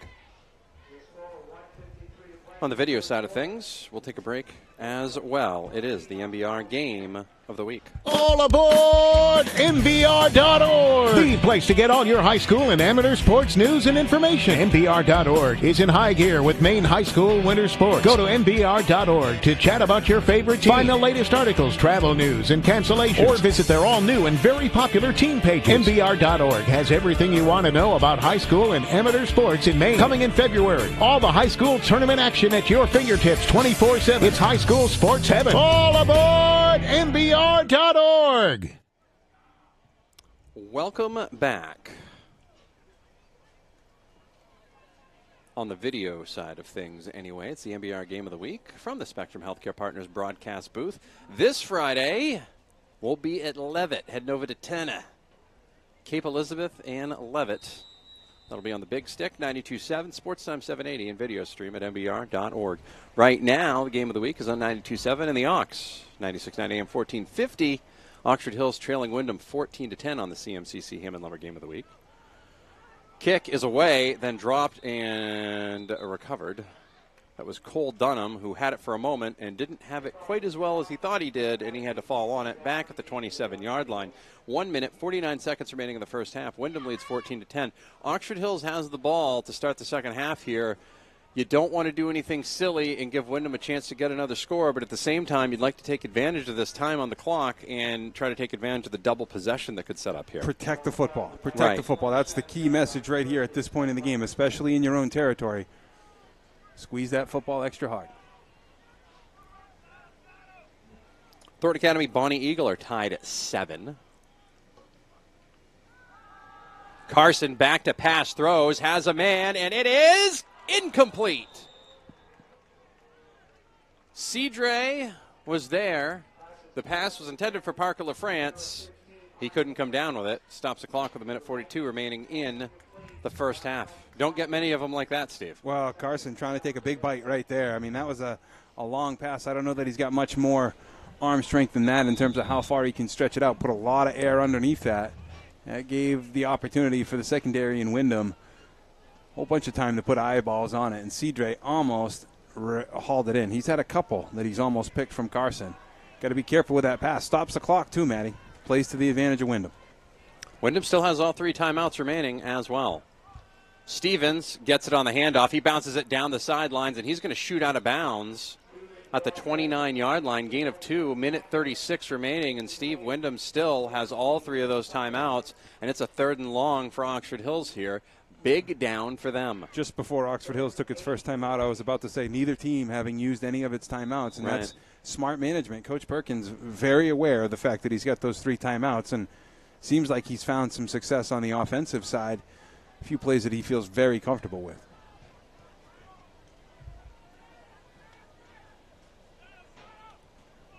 Carson in the shotgun. 3 receivers to the near side, left. Looks out to the left. It's complete. That's going to be more than enough for a first down. Jordan Silver might get gold for that rushing performance inside the Windham 50 down to the 47-yard line. Big-time play there. That would be 22 plus 7, carry the 4. That's a 29-yard pass play. Silver can thank Carson for getting him the ball and Slicer for running the route down the field. The secondary was respecting that deep pass. They thought that they might be trying to go to Slicer all the way down the field again, so they left Silver open underneath. Carson did the appropriate thing, checked down, found him. Nice first down pickup there by the Vikings and into Eagles territory. 1 minute, 27 seconds remaining here in the first half. Oxford Hills has 2 timeouts remaining. Windham has all 3. Oxford Hills doing a good job here not running the clock out. 9 seconds have come off this drive, I believe. Well, actually, now you've got your timeout because there's a little too much time there debating on what they wanted to take. We'll take a break on the radio side of things. We'll be right back on the Game of the Week. Keeping it here on the video side of things. Just a reminder, listen to all the games online. If you can't watch it MBR, maybe you've got to go somewhere where you got to go somewhere and you got to just listen to the game because you don't quite have coverage. Maybe your family wants to bring you on a trip to Vermont. You've got no cell phone coverage out there. Yeah, you want to go outside. You got no data. Enjoying a but you can fall listen day. to audio, Yeah. whatever it might be. MBR.org, we got all the audio streams right there. If you find MBR Radio on the TuneIn Radio app, you can also listen there worldwide as well. It's just that simple. We give you multiple options. Video, audio, web. It's all right there at MBR.org. Minute 27 remaining in the game of the week here from the Spectrum Healthcare Partners broadcast booth. Matt Beltwell, Steve Flynn with you here. If you're listening on the radio side of things, it's the CMCC Hammond Lumber game of the week on Maine's Big Z 92.7 and the Ox 96.9 AM 1450. 1st and 10 for the Eagles. They are at the Windham 48. Carson back to pass, had a man. He was under pressure and had to get rid of it quick. And St. Pierre didn't come out of the cut in time, also slipped, incomplete, stops the clock with a minute 22 remaining, 2nd and 10. Yeah, I mean, they haven't taken much time off of this clock, and that leaves I don't think you want to leave much more than a minute, less than a minute at least. Even still, you can do quite a bit of damage with that, but don't be so worried about melting the time off the clock as you are advancing the ball down the field. Put points on the board if you can. Carson back to pass, throws, intercepted. It was over the head of Slicer, and Bernier's going to pick it off. Windham's going to have great field position as long as there's no blocks in the back. He steps out of bounds at the Oxford Hills 45-yard line, and Carson wishes he could have that one back. A minute 10 remaining in the first half. It's 14-10 Windham, and Windham looking for more before the bell sounds. Got to know where Tanner Bernier is in that secondary. He's done a nice job coming up, stopping the run. That time had his eyes out for where Carson wanted to go with the football. I think Windham had a good feeling that the Vikings were going to pass on that play. Played pass all the way. Bernier played center field, picked him off. Now he's going to have an opportunity to take his team down the field and put points on the board. Still got 3 timeouts here for the Eagles. Do we have to get our timeout tracker sponsored now? I feel like we should. I think we should. I think we should. I think that's going to have to happen now. Yeah. The timeout tracker. That's great. Windham with a 14-10 lead. Minute 10 remaining in the first half. They've got the ball at the Oxford Hills 44. Bernier in the pistol. He's going to send Coffin in motion. He's going to hand it off to Coffin on a sweep. Coffin's got 2 blockers in front of him. Gets one and then loses it. Nice tackle on that one by Alex Turner to get a hold of him at the line. Excuse me, that was Dawson Stevens back there that got him at the line. And that will make it 2nd and long. Clock continues to run with 50 seconds remaining. Wrapped him up at the legs too. I mean, didn't Right. want him to get too far and contained him very well.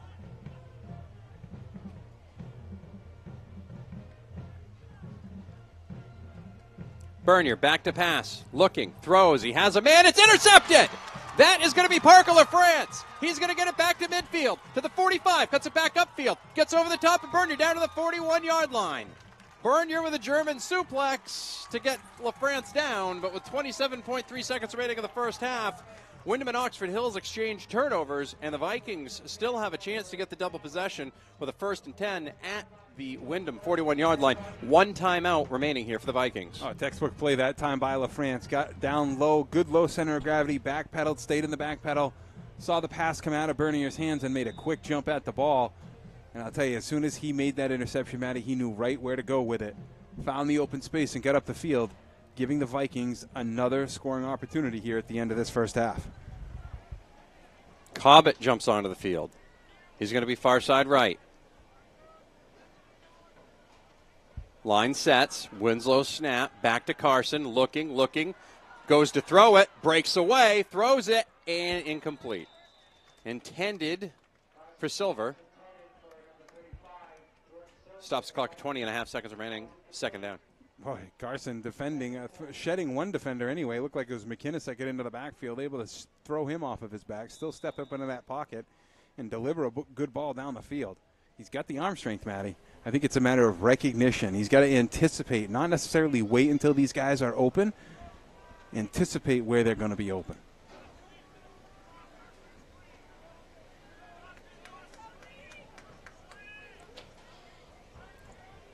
Windham thinks there's going to be a screen. Carson back to pass, gets around it again, throws it, and it's incomplete. St. Pierre had it and couldn't hang on in the 31-yard line. 14.1 seconds remaining, 3rd and 10. That was a tough play there by Carson as he was getting tangled up by number 84, Anthony Kilgallen. A lot like Big Ben, kind of wrestled to the ground, but still able to stay vertical, get the ball down the field. You wonder whether or not St. Pierre just tried to get up the field before he collected the football. Catch first, run second. Carson reminds you a little bit of the old Coney quarterback, Ben Lucas. Yep, a lot. Kind of that size, Same that kind stature. of takes a while to take him down. Yep. Still another year left for Mr. Carson as well. Back to pass, looking, throws, has a man, but the man wasn't looking for it, incomplete. Jason Parody bounced out there, and with 7.8 seconds remaining in the first half, Oxford Hills is going to have to punt this one down and end it to keep it within 4. They'll get the ball to start the second half unless they've got a fake in their pocket. I think they're going to run a play. You think so? I do.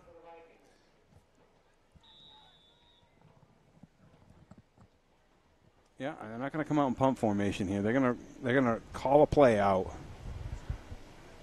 I think they'll line up in form. They might just try to. Doesn't benefit them to call them offsides here. No. You know? So they're going to run something. Keep an eye on 14. St. Pierre is the far side right receiver. Carson throws it. St. Pierre, it's going to be incomplete. Coffin's going to bat it down with a little under a second remaining, and that'll end the first half.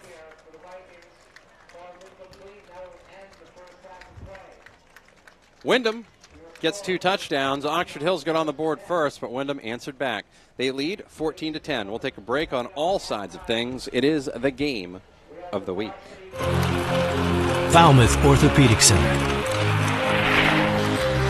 Central Maine Orthopedics. OA Centers for Orthopedics.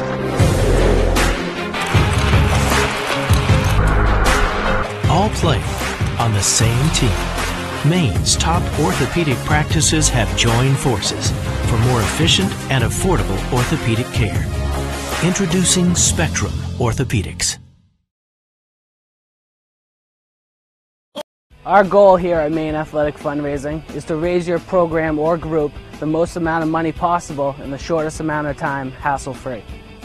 Over the last 3 years, we've been able to raise over $10,000 every year, which has really allowed us to get the extra stuff the kids really need to run a successful program. One of our biggest goals at Maine Athletic Fundraising is to really develop a relationship on the ground with the coaches, the community, and the boosters that are involved, and help bring them together and understand how important it is. All aboard MBR.org, the place to get all your high school and amateur sports news and information. MBR.org is in high gear with Maine high school winter sports. Go to MBR.org to chat about your favorite team. Find the latest articles, travel news, and cancellations. Or visit their all-new and very popular team pages. MBR.org has everything you want to know about high school and amateur sports in Maine. Coming in February, all of the high school. On the video side of things, welcome back. It's the MBR Game of the Week from the Spectrum Healthcare Partners broadcast booth. Special guest joining me now for this segment. Very special guest. We're going to tell that I told a lie already? Yeah, what was the lie? Oh, you already... I said he's from South Paris. No, you said he was from Paris. He's from South Paris. See, and I was correct in saying that he was from South Paris because I remembered. I did. Good. Just a reminder. Thanks for double backing there, yeah, so that we knew that I was the one who was right on that, which was key. So that was good. What did you guys see here in the first half? Field position for me, starting right from the very first part of the game. It's pretty easy to, well, not pretty easy, but it's a heck of a lot easier to score from 30 yards away than it is from 75 or 80 yards away. And Oxford Hills got a gift on that first kickoff. Really were able to take advantage of it. Right, no question. Yeah, and I think I saw a nice answering score by Windham after they fell behind 7-0. They drove right down and punched one in. It looked to me like both teams kind of still feeling each other out. Both teams realize they can throw the ball. Everybody's doing what we talked about on the air this week on the B list. They're jamming up the middle, saying you're not going to run your read in here. And so instead, teams have decided they need to throw a little bit more. Stevens didn't touch the ball as much as I thought he might this first half, so I think that may change a little bit in the second half. Yeah, if he's healthy, he might be hurt. But one of the things that Dave and I were talking about was you get some young kids out there for Windham, and Oxford Hills is finding them. They're peppering them with passes. One cornerback's freshman. Yeah. That's a step up in a hurry, I'll tell you. Well, the one quarterback, he's actually a sophomore. He is a sophomore. But there's there was a couple things that I did see out there. Oxford Hills does have the passing open, as you mentioned. They are peppering them with. They've had multiple opportunities to complete some, and they haven't completed nearly as many as you think they would yet. It looks like this Oxford Hills passing attack is like a sleeping giant waiting to wake up at some point, but you're waiting for the spark that's going to catch the heat. Well, that quarterback, as we've talked about, has a heck of an arm, and he's the guy that's been already going to Maine as a pitcher. And did you know that? Yeah. Yeah, and he can fire. He's got to get guys that'll catch the ball first and then run, rather than think about running as the ball's coming. That's dropped a couple that way. If I was going to be critical, I think both teams, both coaches are everybody's still trying to throw the long seam pass, the long whatever. Give me the nice drag pass, the square out, 8-10 yards, get a first down. I think that's what caused both interceptions. They tried to throw the ball long, and somebody was standing right there. Nice little short passes. The long pass game will open up. This is the old quarterback talking now. You got to be able to throw the short pass in order to open up the long pass. He's been there, done that. And you're right. As we've said many times on the air, at one time I led the University of Maine in most career interceptions, so I know what an interception looks like. You've thrown a few. Pretty sure. Saying. Yeah. I no longer have that, by the way. Well, you're lucky. Want to let you know you're lucky because that's the no game longer on the has books. Changed yes. since you were in school. Well, 4 years of eligibility gives them more chances. That's right. More chances to throw an interception. When you were in school, people did not throw the ball around like they do now. Oh, $2 a pass and a punt, we used to call it for our offense. Yeah. I call it something else, but yeah. I can't repeat it on the air. Right, yeah, well, I appreciate you not repeating that on the air. But all that stuff aside, this has been a really good game. Yeah. A lot of action. Both coaches, it's a chess match, like we said in pregame, and I'm not sure you can say who's winning the chess match, but this has been a fun game to watch. They're both trying out different things, and I'm anxious to see what kind of adjustments they make at halftime. People have said a lot of things about the Bass game, Matty, and one of them is two things happen when you throw the ball, and one's bad. and so that keeps people away from throwing it. Yeah, and the second thing is 3 yards in a cloud of dust, and right, and maybe throw the ball sometime in there. So that's from the old days. Nowadays, like Dave just said, they like to throw the ball around now, and they open her up and have 3, 4, 5 receivers, empty backfield for the quarterback. Hey, she's wide open now. Sometimes when you kick a field goal, it lifts you up because you got 3 points out of it. I thought when Oxford Hills kicked the field goal, it was a great kick, by the way, by Stevens, but I almost think it was a letdown for them because I think they thought they maybe could get a touchdown, and then they didn't. And that'd be one of those times that kicking a field goal is kind of a letdown as opposed to usually it picks you up. I believe someone on the third down play as well missed an assignment that would have freed him up for about 3 yards. Yeah. And I think that was part of it, and I think that might have been part of the reason for the letdown because it might have either been the first down or it could have got them in for the touchdown. One of the things I think that has happened in the first half, and I don't know what's going to happen in the second, but Windham made a little adjustment between the first series and the second series, and they've played a lot tighter against the run since then. And it'll be interesting if they keep that adjustment, Oxford Hills figures it out, or if they even change the adjustment a little more. Some scores from around the state. Here's a surprise. Freeport leads Spruce Mountain 14-0 in the second quarter. Oh, boy. That is a surprise. It's a surprise for you old Livermore guy. Just saying. It's a surprise for, I think, a lot of people. Not a surprise. Lisbon leading Dirigo 6-0 after 1 quarter of play in that one. Yeah. Bonnie Eagle, they lead Thornton Academy Score right now is 13-7 in the first half. Oh, you figured Nice it was game. going to be that kind of game. It's been fairly tight for a little bit. I guess Sprague had a big kickoff for them. What is the Viking doing here? I guess is what I'm wondering. They're doing Chuck-a-Duck. That's what's happening. I thought he was giving somebody the evil look there. Happening. I'm wondering what's going on. Somebody got one early. Someone got one in there early. Someone got one early, and there hasn't been another one since. So he's keeping score? Yeah. He's We checking. have to. Steve and I have watched a few Chuck-a-Ducks in our time, and we've never actually seen any ducks get chucked successfully. Really? Not once. Really, this is the Steve? first time. That's the one first went in. time right there. Huh? Then. Oh, and someone had a couple. Have you tried it, though? I've never tried it. 2. Oh, somebody just Kobe'd it, too. It went right through. That was the second one. Yep. There's 2. Good. So congratulations to the Chuck-a-Duck winners.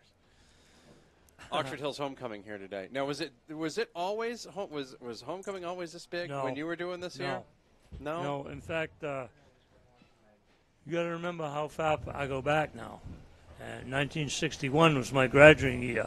Oh, yeah. And that was Paris High School. Yeah. We had some great crowds. Mm-hmm. We used to play over behind the tannery. Yeah. And so the sandbank up behind us, that was always full, and rung the field, and few little bleachers on both sides. But there was always good support. But we didn't know what homecoming was back then. When did that all start? How about when you were the coach? I don't know. When I was a coach, yeah, that was, we played over on the field next to the high school, which is no longer there. Yeah, that was some good homecoming stuff there. Is that where the field goal post is right now, where they practice? Is that where the field was back then? No, actually, it was where the tennis courts are. Ah. It was in that area right there, and then the baseball field was going up towards where the goalposts are. They got a baseball field there now, but it was farther back before they built these fields over here. What are you guys expecting in the second half from these squads? You can each take a turn. Coach Wing, I'll let you go first. I think we're going to see the ball in the air. I think so far Wyndham's had a little bit more of the upper hand of figuring out what they needed to do. Oxford Hills had the 2 great plays where they ran trips to one side, cleared everybody out, and brought the back out of the backfield for a big gain. And we're going to see that again. That was twice. Yeah. And we may see that again. And I still say I'm still hoping for a short pass game from each team. If Oxford Hills gets their running game untracked, I think they're an odds-on favorite here in the second half. The question is, will they? Right. That's really the big key there. I think, go ahead. I think that Windham will continue to run the ball because Oxford Hills we counted one time 6 defensive backs. So it's pretty tough to throw the ball, in that situation. And I would look for Windham to also do a good job against Oxford Hills' running game. Although anytime they get the ball in Stephen's hands and he can get outside, forget it, because it's open house then. He can go the distance anytime he puts his hands on the ball. Did you guys have fun last night at your games? We did. I enjoyed seeing the first time. What did you see from Edward Little as they go undefeated on the year? Well, Hartley had a tremendous game. They were taking away the run game, and he went up top for a 47-yard pass and a 72-yard touchdown pass, both to Weaver. They just ran, I call them flies, right straight down the field, 2 receivers, and the defensive back picked one guy, and he threw it to the other twice for long touchdowns. Edward Little controlled the game, although I said that I thought if Massabesic spent a little bit more time on their pass game and got that on track, they wouldn't be a bad little team for a team that's 0-5. The problem was they didn't surround enough of a passing attack with any kind of a running attack, so they got overwhelmed. I thought EL looked very good. They look like a 5-0 team, and on their way. I had Yarmouth and Levitt. We talked about this at breakfast, and I'll tell you, Yarmouth came out. They got the opening kickoff and ran 7 minutes off the clock. Had a 10-play drive. Got stopped on about the 3 or 4 yard line. Then Then the second time they had the ball, they ran a 7 or 8 play drive. They had twice as many plays run in the first half as Levitt did, but Levitt had runs of 58, 46, a touchdown pass of 94 yards. And they blocked the punt on the 6-yard line, so they didn't need very many plays to get in. But so they weren't running a bunch of plays, but all their plays were very impactful. Yeah, is what it sounds explosive offense, explosive, and in the second half, then they took over. Even though Yarmouth moved the ball, they had the ball down inside the 20 at least 5 times and couldn't score. That's a killer. Yeah, it really is. What do you look back? You guys are coaches. What do you look back on from the tape at that? What changes for teams once you get down inside the 20? I understand that, but there's a lot of people at home that don't understand why their teams can move the ball in between the 20s with no regard for human life, and then whoop, you get inside the 20, and all of a sudden it becomes a big grind. One thing is you run out of field position, you run out of field, so that closes a lot of your playbook right there. You can't run deep patterns. You can't run a lot of crossing stuff because you don't have any room. And the second thing is the closer you get to the goal line, the more crowded the box becomes. And you have to look at ways of getting outside. Less running lanes. Yep. Teams change their defense when you get down a little closer. They're probably a little more willing to blitz and stun a little bit because they know if they don't, you're maybe going to score. If you get inside the 10, they're going to go to either some sort of a 65 goal line or even a gap 8. And they're going to cover all the gaps, cut down on any angles that you can get. But I think the biggest one is you run out of field. There's just not enough field to spread people out and do things. If you're going to throw the ball, it's got to be a quick pass, and it's got to be usually something toward the outside, because everybody's crowded in the middle. They're all plugging up. I swear, if you get the ball down in close, run hard to the left and make sure the ball, when it's done, is put down on the left hash mark to start the next play. Now you got plenty of field to try to run outside and let a back that can really run get some space. I mean, that's being tongue-in-cheek, but space is one of the things you need. Now, Coach, you remember opening night against with Windham and Chevrolet, and we saw Chevrolet have a bunch of issues with the quarterback-center exchange. Yes. You know how important that is. Today, Tasker Winslow takes over at center, switched his number whole 9 yards, just filling in where the team needs them. They needed a center. You seen anything so far for that center exchange? To me, it's been a non-factor at this point, which is really exactly what you're looking for. As far as the exchange, it's been good. But don't forget, the center is the only player on the field every time having 2 assignments. One is to complete the pass to the quarterback. The second is to carry out a blocking assignment. And that is a problem for a new person going into the center position because they can get the snap up, but now can they find the guy that's supposed to block? I haven't seen leakage up through the middle. Both these teams are sending an extra guy, and I lock on my guy, you lock on your guy, and suddenly there's a little gap and somebody slithers through from linebacker or a corner or a safety blitz or something, and there's an extra guy suddenly. But I haven't seen the blocking break down up the middle where they can't run the ball at all. That hasn't happened. Now, I think they've tried to help him by running outside quite a bit. Too. Yeah. And that takes away worrying about whether or not somebody's going to beat him inside. But 2 things. If he's willing to jump in there, that's great for him. He's a team player first. And secondly, if he's willing to do that, then I bet you he's taking the playbook home and he spent plenty of time getting ready to know what the assignments are. Now, the technique should be different for him. Depending on where he played before, playing center is a really unique position. Don't forget that Oxford Hills knows this, I'm sure, that almost all the freshmen that are playing on defense are outside. And so that's probably where they're going to go, either run or pass. And Dave has said this a couple of times when we've been watching.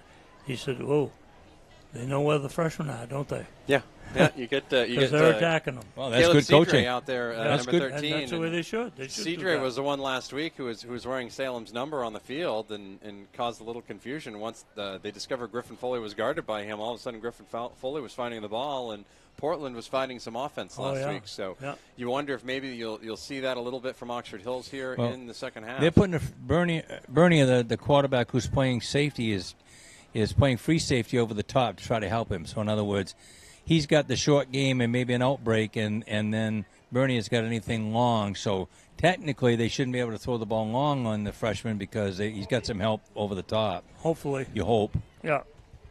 Yeah, but then they put another receiver inside on the same side. It makes it a little bit more dicey. When we go on the other side of the ball, as I mentioned earlier, you've got 6 guys in the secondary on and off playing for Oxford Hills. And 2 of those guys are over the top. They're going to be helping anybody to the outside, usually to the side of the 2 receivers, and they'll try to shut it down that way. If they're playing a real true zone, what they're going to try to do is the corner is going to try to force that widest receiver inside so that the safety can cover him. Otherwise, if he goes outside, the safety can't get there. If they're playing man, and they're going to take away the quick inside look, and then hope that if the guy beats him deep, that the safety can get there. He can't always get there. That's one of the problems. Why you see a really, really wide split sometimes is to keep the safety from trying to get there. And one of the things, too, you can mask the man in the zone with that many people. In other words, the receivers and the quarterback have been taught how to read the defense. Is it man or is it zone? It looks like zone, but it's really man because they got a zone over the top. So those receivers out there will run their man patterns. And you got a guy sitting right there waiting for him. And then if not, the guy over the top has got a real good shot at picking it off. So it's pretty dicey throwing it into that double coverage. Gentlemen, thank you very much. You took you. up my entire halftime, and now I didn't have to. It was good. Does that mean Steve doesn't get to talk, or do you let him talk during the broadcast? I let him talk a lot during the broadcast. I prefer he talk during the broadcast a lot more than me. I will, however, let you talk this week, Coach Wing, on the B list. And, of course, we'll have a hailstorm this Thursday on the B list on Sports Time Maine and Sports Time 780 across the MBR radio network. It is halftime. Thanks for having us. Thanks for being on. Oxford Hills and Windham. Windham leads 14-10. We'll be right back. Our goal here at Maine Athletic Fundraising is to raise your program or group the most amount of money possible in the shortest amount of time, hassle-free. Over the last 3 years, we've been able to raise over $10,000 every year, which has really allowed us to get the extra stuff the kids really need to run a successful program. One of our biggest goals at Maine Athletic Fundraising is to really develop a relationship on the ground with the coaches, the community, and the boosters that are involved, and help bring them together and understand how important it is to fundraise. Falmouth Orthopedic Center, Central Maine Orthopedics, OA Centers for Orthopedics,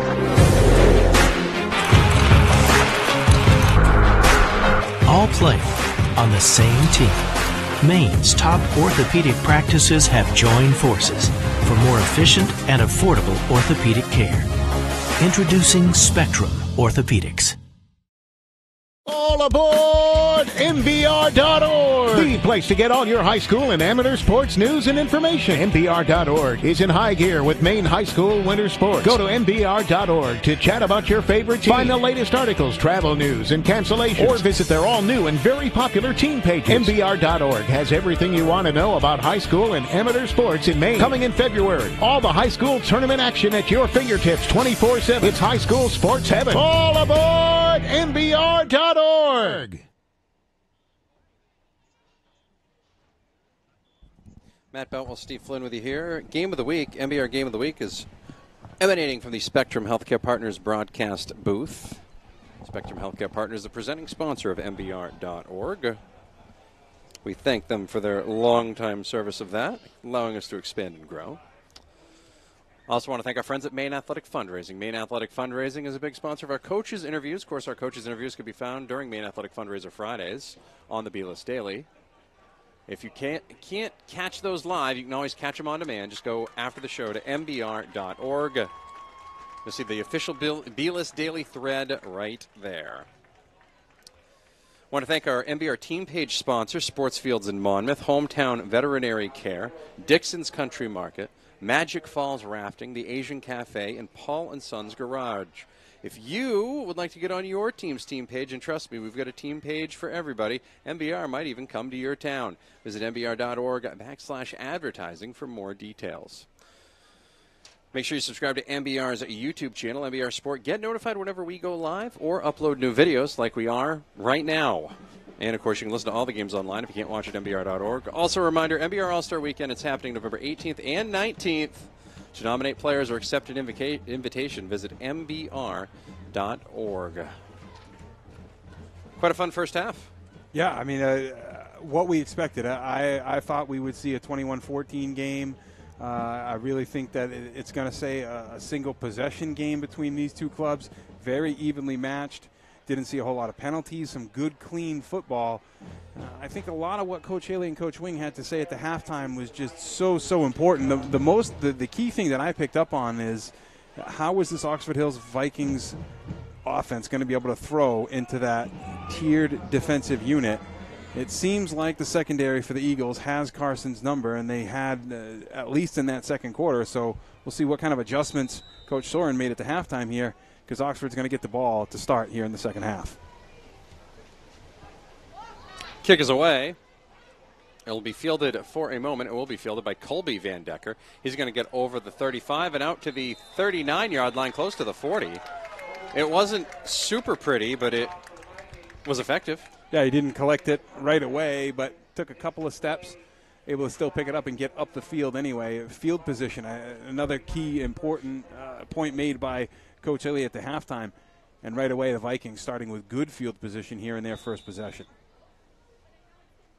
First and 10 for the Vikings. They're going right to left across your radio dial. If you're watching on the video stream, you already know that. Watch that video stream at mbr.org. The radio side of things, it's a CMCC Hammond Lumber Game of the Week on Maine's Big Z 92.7 and the Ox 96.9 AM 1450. They start off with a sweep from Stevens. He's going to find some room on the outside. He's going to get into Windham territory, breaks a couple of tackles inside the 40 and down to the 38-yard line. They will mark him down there. That will be a gain of 23, and the Vikings are in business. Look like they got a little bit of an extra bit of nitro in their step. Yeah, again, Stevens out on the edge like that, getting out around the right-hand tackle. It's number 63 on that side, Sean Thurmanson, as well as number 55 on the right-hand side, Jamal Hill, for the Vikings, doing a nice job getting down the field, carrying their blocks down. And, you know, there were no penalty bugaboos in the first half. There was a flag thrown right in front of Coach Perkins. He's been lobbying for that a lot in the first half, and the officials finally caught it. So that big gain is nullified. Back to the 29-yard line will go the Oxford Hills Vikings.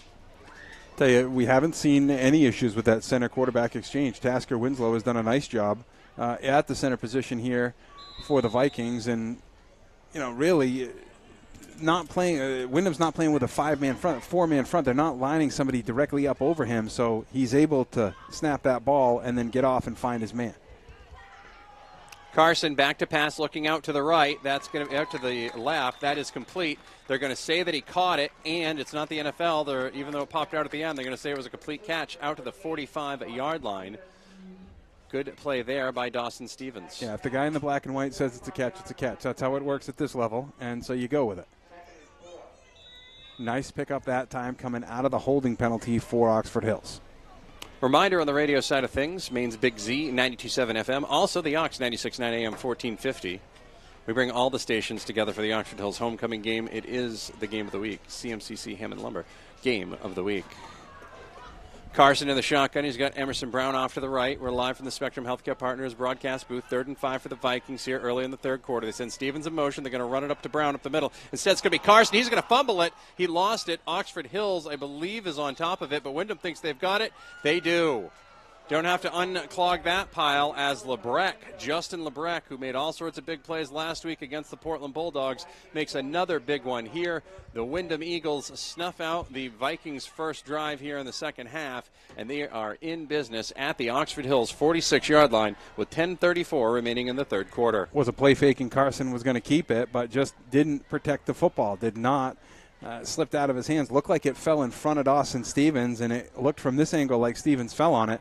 but it was big number 77, Lebrecht, that came up with the ball. And now Windham will start with the ball for their first possession in the second half in Vikings territory. Bernier looking over the sidelines. He's got Valaire and Wall behind him. Wall sets his feet back at the 47-yard line. The ball is at the Oxford Hills 46. Bernier sends a man in motion. That'll be Coffin. Coffin is going to try to sync up. Said Bernier's going to run it himself. He's going to spin through, but he's going to lose a yardage. That is Austin Dowdy who grabs him by the foot. He's going to lose 1. It'll be 2nd and 11. Actually, yeah, 2nd and 11 for the Eagles. Good penetration up the middle that time by the Vikings. Kind of clouded the blocking scheme. Bernier didn't have anywhere to go and brought down behind the line. Saw them use Valaire a lot more last week against Portland. He hasn't been used nearly as much this week.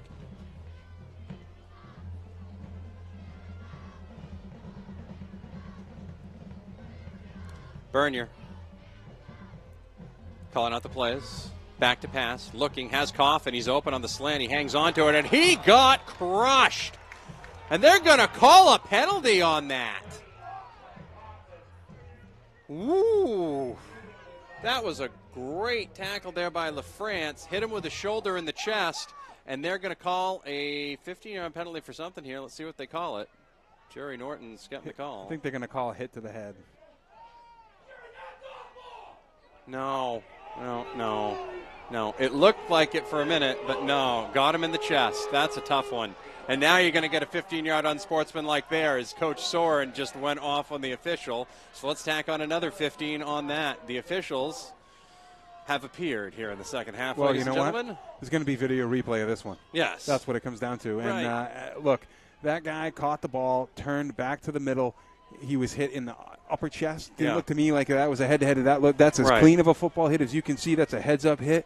And you cannot take away the fact that Parker LaFrance took all 6'2", 265 pounds, and delivered a heck of a blow that time to Dustin Coffin. That is going to move. That's going to move Windham down to the 13-yard line. Or no. They're okay. All right. They're good. Yep. They're going to move it down to the 13. Yeah. Okay.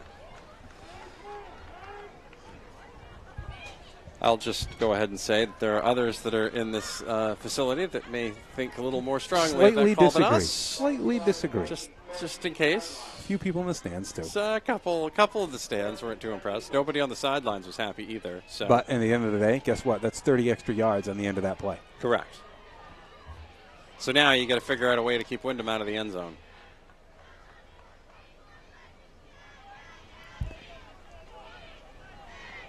$9:45 remaining in the third quarter. Oh, they were still discussing it with Coach Soren and the staff. Yes.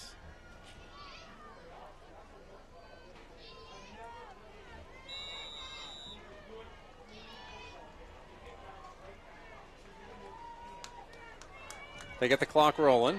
9:35 remaining in the third. Bernier all alone in the shotgun. He's going to run it himself off the right side, and Parker LaFrance is going to take him down. No flag on that one. Loss of 3, and this Oxford Hills defense fired up after they feel like they've been done wrong. We talked about it in week 1. We saw the right ankle become an issue for Bernier, and right away it's an issue. He got wrestled and twisted down to the ground that time, and he's struggling to be mobile. This will be a factor on both sides of the football, folks. This will be a major factor on both sides of the football, especially because it takes out half of Windham's playbook if he's not able to run on that thing. He's calling a run himself off to the left side. This is a gutsy play by Bernier, and I don't know how gutsy it's going to be because he went down at a bad angle back to the 15-yard line, and he's going to take a second here to get recalibrated, and it'll be 3rd and long for the Eagles. Yeah, I mean, the interesting play call that time. It looks like he's favoring that leg. And still calling the senior's number that time. No hesitation here. They're going to keep him in as a signal caller. See whether or not they go to Wall or Valaire here with the rush. Can't imagine he's going to have much to plant on with that right foot. Windham taking their time to get the play call in here. And they're going to take a timeout with 8:10 remaining in the third quarter. That is the first timeout for either squad. We'll take a 30-second break. We'll be right back on the Game of the Week. Our goal here at Maine Athletic Fundraising is to raise your program or group the most amount of money possible in the shortest amount of time, hassle-free.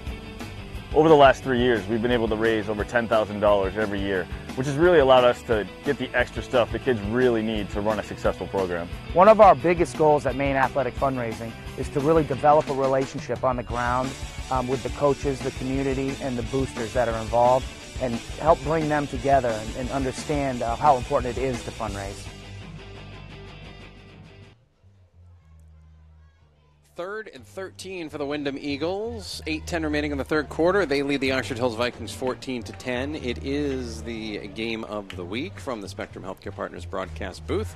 On the video side of things, of course, you can subscribe to MBR Sport on YouTube. Be notified when we go live. You can watch it on YouTube anywhere.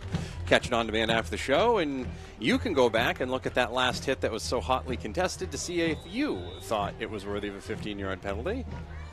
You can even talk about it in the forums after the game as well. 3rd and 13, Bernier and the Eagles coming out of their timeout. They're at the Oxford Hills 15-yard line. Bernier back to pass, looking, throws, almost intercepted. Jason Parody lost his footing. Pass was intended for Hunter Coffin, incomplete, and in to attempt the field goal now will be Liam McCusker, the junior, for the Windham Eagles. Interesting play call here. I had a chance to watch him warm up a little bit. Didn't look like he had much kicking-wise. We saw the PAT earlier. Didn't go very far. This is a pretty good field goal here at the high school level. Not an easy play to convert on. We saw Dawson Stevens pull it off for the Vikings earlier. 32 yards from the far hash mark. Kick is down. Kick is up. Kick is good. 32 yards, and the Windham Eagles lead 17-10 over the Oxford Hills Vikings. We'll take a quick break. We'll be right back on the Game of the Week. 8:01 remaining in the third quarter. Falmouth Orthopedic Center. Central Maine Orthopedics. OA Centers for Orthopedics.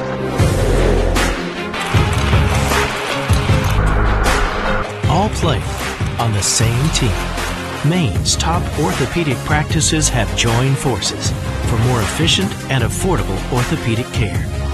Introducing Spectrum Orthopedics. Welcome back to the Game of the Week. On the radio side of things, it's a CMCC Hammond Lumber Game of the Week on Maine's Big Z 92.7 and the Ox 96.9 AM 1450. On the video side of things, it is the MBR Game of the Week from the Spectrum Healthcare Partners broadcast booth. Liam McCusker kicking off. He just kicked a 32-yard field goal. Windham leads 17-10. That's 17-10. I promise the scoreboard will match it momentarily. It does now. Kick is off and away. It's run up past the 40 and out to the 42-yard line.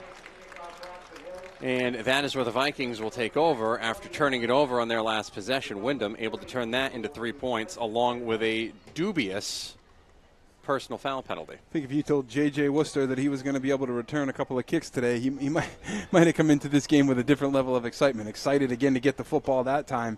And once again, this will be the second time in this half. Oxford Hills is going to start with decent field position here against the Eagles.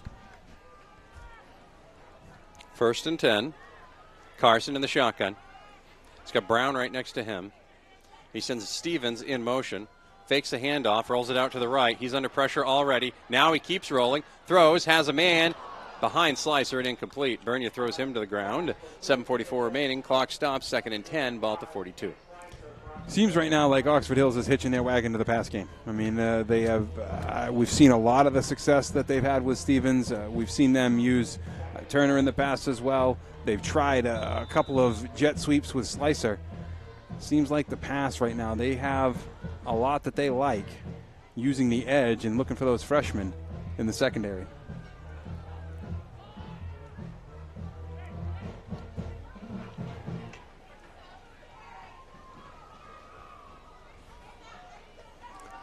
Shotgun snap. Carson back to pass. Has a man waiting for it. Incomplete. And the penalty flag flies as Caleb Sidre, the freshman, was matched up with St. Pierre, and he committed just a little too early to tackling St. Pierre, so they called that a penalty. And even if it was questionable, if you want to say it was a makeup call, you could say that too. Either way, 15-yard penalty is not a spot foul, so that'll move the ball to the inside the 45, I believe, inside the 40 of Windham. Yep, just inside the 40. When you have two officials call it like that, it's usually not up for negotiation. They're agreeing. They saw it happen right in front of them, and it'll be a first down for the Vikings, and now into Eagles territory. They'll get it inside the 45 to the 43-yard line. Ball scored at the 43 on the Eagles. First and 10 Vikings. Carson in the shotgun. We're ready to throw. Throws it out to the left, incomplete. Rushing a little bit. Yep. He's not setting his feet, not really getting a good. He's got another half second that he can wait and deliver a better ball. You can sense he's feeling some of that pressure in the middle.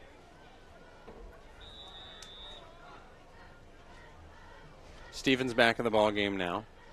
2nd and 10.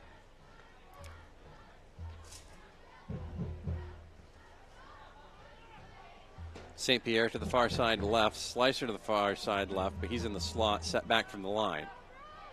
Stevens covering up the end of the line on the far side. Set a man in motion.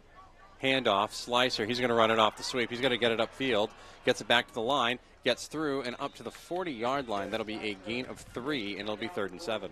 Slow developing play for 3 yards. Well, and again, we've seen the edge rush, of course, coming across the back end of the line of scrimmage be very successful for Oxford Hills, provided that lane opens up. They've been able to use that play successfully enough that the fake has worked off of that. You got to imagine with 3rd and long here, they're going to go back in the air. Carson back in the huddle, calling the play. 3rd and 7. Under 7 minutes remaining here in the third quarter. 17-10, Windham with the lead.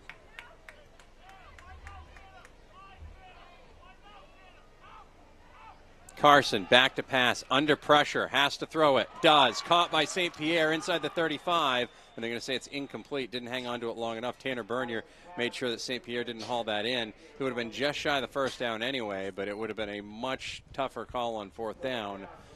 Believe Oxford Hills will be looking to punt it here. We'll see, and I believe they will, as Dylan Cobbett coming in now. Actually, You know what?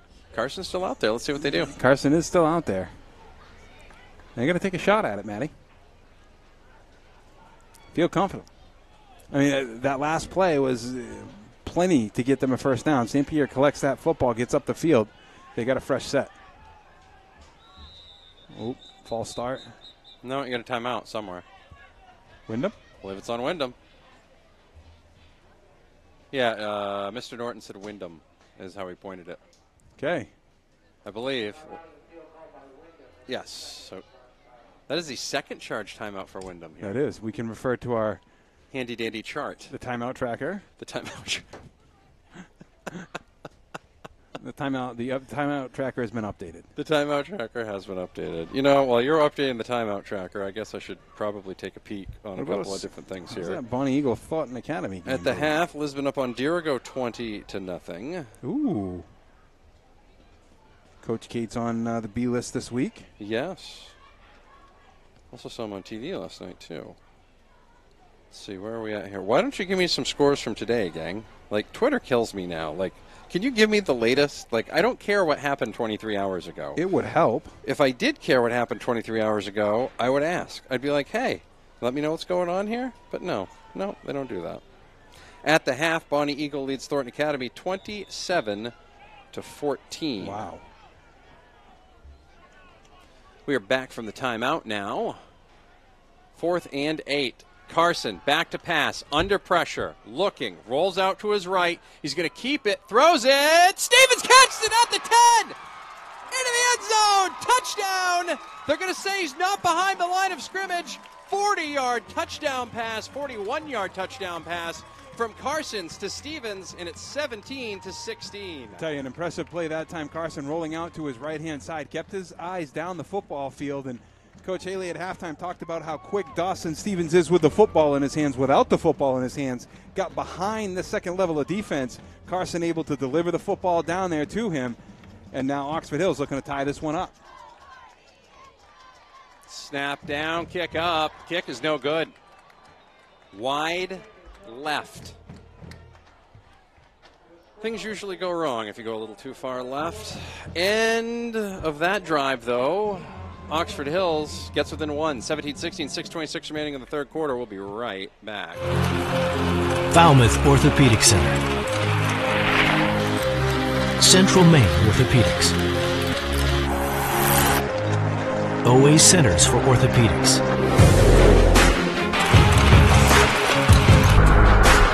All play on the same team.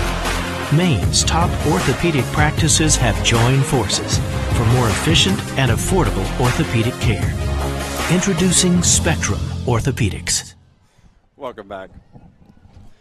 On the video side of the coin, it's the MBR Game of the Week from the Spectrum Healthcare Partners broadcast booth. On the radio side of the coin, it's the CMCC Hammond Lumber Game of the Week. We combine forces like chocolate and peanut butter together to make something that you can't resist.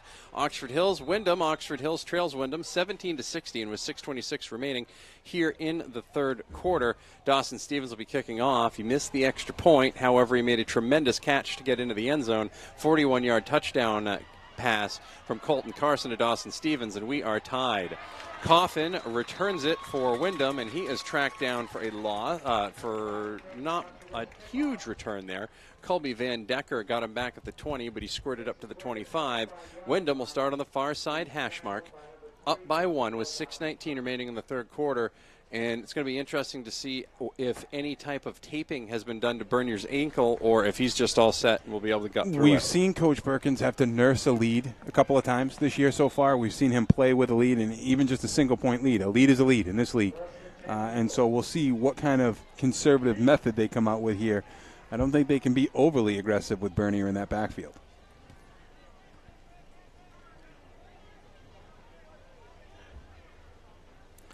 Wall behind him. They're going to hand it off to Coffin on a sweep. He's going to try to bust it up, and he's going to get busted down.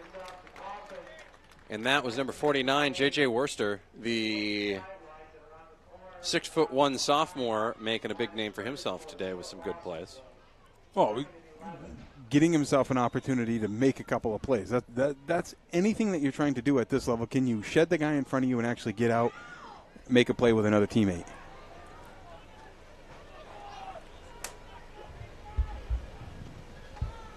Bernier barking out the signals. Gets Valier next to him on the right. Handoff, and he is going to get crunched. Jordan Silver back at the 20-yard line. That'll be a loss. They'll actually mark him down at the just shy of the 22. And that'll make it 3rd and 13 for the Eagles. Another guy that stepped through his blocker, and as soon as that ball was handed off, just delivered an absolutely crushing hit, knocking him backwards.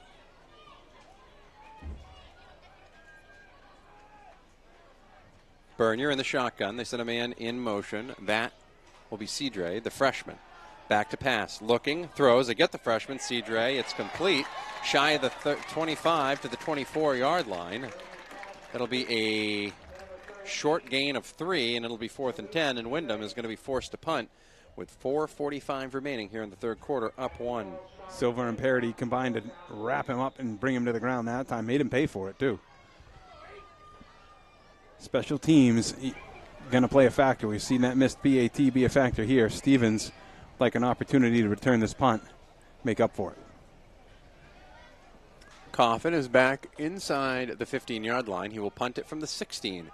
Kick is away, and it looks like a good one, and it drops dead at the 39.25-yard line. Oxford Hills will start on the near side hash mark, almost right in front of us.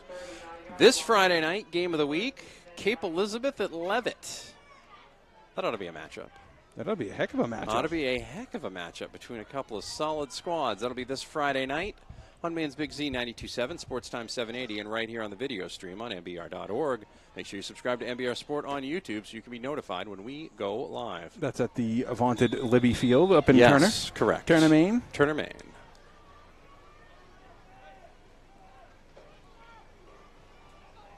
Carson in the shotgun. His last pass was a 41-yard touchdown. Handoff, Brown up the middle. That pass didn't open up much of the running game. Gain of 2, 2nd and 8. Getting a little bit chippy inside. LeBret kind of popping through there, getting a little contact after the whistle there. So you can tell some attitudes getting adjusted here. That's what happens. Halftime in football, a lot of people didn't expect this. Oak Hill and Wells tied at 14. Wow. That's a Wells football team that wasn't scored on for 6-7 quarters anyway. Right. Impressive. Had to come back to beat Madison last week. Play action fake. Carson, pass complete. Over the middle and over the 50 down to the 47-yard line. That's Jordan Silver running out of the tight end spot there. And it's a first down for Oxford Hills. And, Steve, when we were covering this team a few years ago, we could not say things like the Oxford Hills air attack, but here we are. It's happening. And Silver, every bit of 6'2", 210 pounds. And Seth Wall had his hands full, quite literally, trying to bring him to the ground. Silver winning that head-to-head competition. It's real, and it's spectacular. 3:14 remaining in the first quarter. 17-16. Windham with the lead over Oxford Hills. Oxford Hills with the football. They send Stevens in motion. Brown's going to run it. He's going to find some yardage. Up past the 40 and down to the 35-yard line. No flags. First down and 10. Windham is on their heels, and Oxford Hills is at the Windham 35-yard line. That's a big play that comes at a key time for this Oxford Hills offense. They have not had much success running the football that time right up the middle of the defense. And picking up the first down as well, keeping this drive alive. Remember earlier I told you about Freeport and Spruce Mountain? Spruce Mountain just returned a kickoff for a touchdown. They're now tied at 14. Ooh. Hey, you mentioned that Madison team earlier. 222 points they've scored this year. They are a machine. They can score some points. The only time they struggled to score was in the second half against Wells last week. Yep. 2 minutes, 40 seconds remaining, and LeBret busted through. He's going to call the center. I think it's encroachment, but we'll see. We'll see what the official call comes down as, and it is. Jerry Norton makes a call. He says it's offside. It'll be 1st and 5. It was an excellent attempt at politicking there by Mr. LeBret. However, it fell by the wayside. Also, shout out to Nate Watson for trying to get in there as well on that. Yeah, they might get away with that on the playground, but not around Mr. Norton. No. Mr. Norton's going to say no on that. They should feel pretty fortunate they got that 15-yarder earlier. Yeah, so no kidding. Carson's going to keep it himself. He's going to bust free. Inside the 20, 10, 5. Out at the 1. Colton Carson with a big-time run. They're going to say he stepped out at the 7-yard line is where they'll say he stepped out. It'll be 1st and goal from the 7. 2:13 remaining in the third quarter. Oxford Hills threatening again, down by 1. These are the right play calls at the right time. That's exactly what you're seeing. You're getting the vulnerability at the defense at exactly the right moment in time. That time, not prepared for the misdirection and keeper to the left-hand side. Big play from Carson. Carson back to pass, looking, throws into the end zone. Touchdown, Stevens. 22-17, and the Vikings take the lead. Well, in close on the end zone. Talked about that at halftime, and what are the limitations in terms of field position and how much room you've got. If you're going to throw the ball, Coach Haley said throw it to the edge. It's exactly what Colton Carlson did. Got it out there to Stevens, just inside the end line. Still counts for 6 points, and I wondered if they were going to go for 2, but it looks like they'll just go ahead and try to kick it. And they will. Colton Carson, no relation to Johnny that we know of, though. Have they done a family tree? Not positive. 2:07 remaining. Fake. Winslow can throw the ball. He's a backup quarterback. Wearing the number 53. He's going to run it, and they're going to say that he did not get in. They tried to fake the 2-point conversion, and it did not work. End of that drive, but Oxford Hills has the lead. 22-17. Vikings lead. 2:07 remaining in the third. We'll be right back. All aboard MBR.org, the place to get all your high school and amateur sports news and information. MBR.org is in high gear with Maine high school winter sports. Go to MBR.org to chat about your favorite team. Find the latest articles, travel news, and cancellations. Or visit their all-new and very popular team pages. MBR.org has everything you want to know about high school and amateur sports in Maine. Coming in February, all the high school tournament action at your fingertips 24/7. It's high school sports heaven. All aboard MBR.org. Welcome back. 22-17. The Oxford Hills Vikings lead on the MBR Game of the Week from the Spectrum Healthcare Partners broadcast booth. The video stream can be found on YouTube. Just subscribe to MBR Sport there. If you're listening on the radio, it's the CMCC Hammond Lumber Game of the Week on Maine's Big Z 92.7 and the Mighty Ox 96.9 AM 1450. It is homecoming here at Oxford Hills High School, and you have a crowd full of happy folks. Vikings lead by 5, 22-17, 2:07 remaining here in the third quarter. Kick is away. It's fielded by Coffin at the 3. Busts it back out to the 20 and up to the 25-yard line. That's where the Windham Eagles will take over, led by quarterback Tanya Berner with 1:59 remaining in the third quarter, down 5. You just wonder if those Vikings sense the fact that Bernier isn't at full capacity, and they can sense it kind of Sharks circling a little bit, wondering whether or not if they can force him a little bit offensively, if that's going to benefit them. See if they can't get the ball back in their hands and really make this a 2-possession football game. Been a 1-possession game, front to back.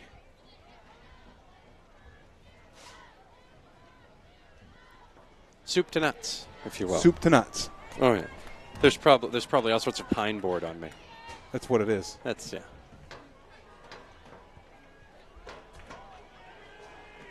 Bernier in the shotgun. He's going to dig his heels back at the 20. Fakes it, runs it himself off the left side of the field, and doesn't look like his ankle's bothering him now. Inside the 40, and lays a shoulder onto Dylan Cobbett, knocks him on the ground, and inside the 35 down to the 31-yard line. Big time play there for the Windham Eagles. Yeah, ankle's not a factor, folks. The ankle is not a factor, so we will not give him the benefit of that doubt. And I think he caught a lot of people by surprise. There wasn't many people out there that could have caught him. 43-yard run for Bernier. He's going to run it off to the left. Now he's going to be in trouble, and he is going to go down. He's going to be tracked down by J.J. Worcester. Back at the 36-yard line. That'll be a loss of 5, and it'll be 2nd and 15 with 1:25 remaining here in the third quarter. Windham not in the hurry up, but they are going with a no-huddle approach here. I think that last play was a busted play. It looked like it might have been a designed run, and looked like it might have been some type of option, because it looked like Bernier was trying to option it off. And got hung out there by himself. Completely. Yeah, because that's exactly where you want to get hung out by yourself, on an option play.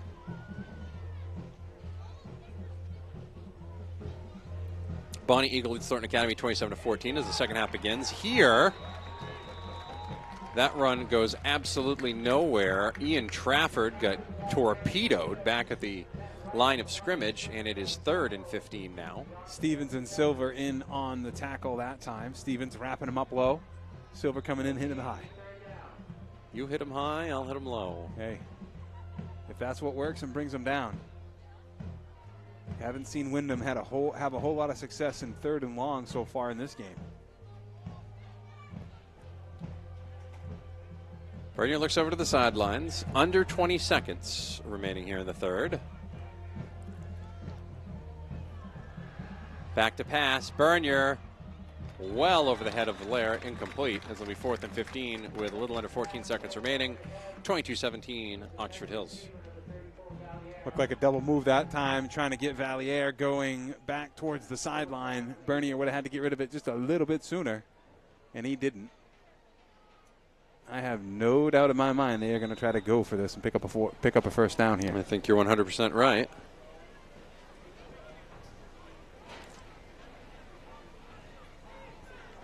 I'm going to look for a screen here out of this to Coffin, possibly. Or the fake screen. And that is going to be taken down. Cobbett back there. Cobbett blew it up. Cobbett got revenge for getting knocked down to the ground earlier by Bernier. He and number 44, Zuka Mibor, took down Bernier well back at the 46-yard line, and Bernier will take his position on the defensive side of the field. It's first down for the Oxford Hills Vikings at their own 46-yard line, and that big play by Bernier turned out to be all the Eagles got on that drive, and Bernier still not 100%. Yeah, he's not 100%, that's for sure. And one of the things is the adrenaline will take care of a lot. When you bust a big run like that, boy, you don't feel that ankle, and then as that kind of works itself away, that ankle is going to stiffen up more and more. And I can't imagine it's not going to affect him. Carson has touchdown passes of 41 and 7 yards here in the second half. This time it's going to be a handoff to Stevens. He's going to bounce around the outside into Windham territory down to the 49-yard line. And that will end the third quarter of play. We'll be back with the fourth quarter right around the corner. 22-17, Vikings lead on homecoming. Can they hang on? You hang on, and we'll find out here on the Game of the Week. Falmouth Orthopedic Center. Central Maine Orthopedics. OA Centers for Orthopedics.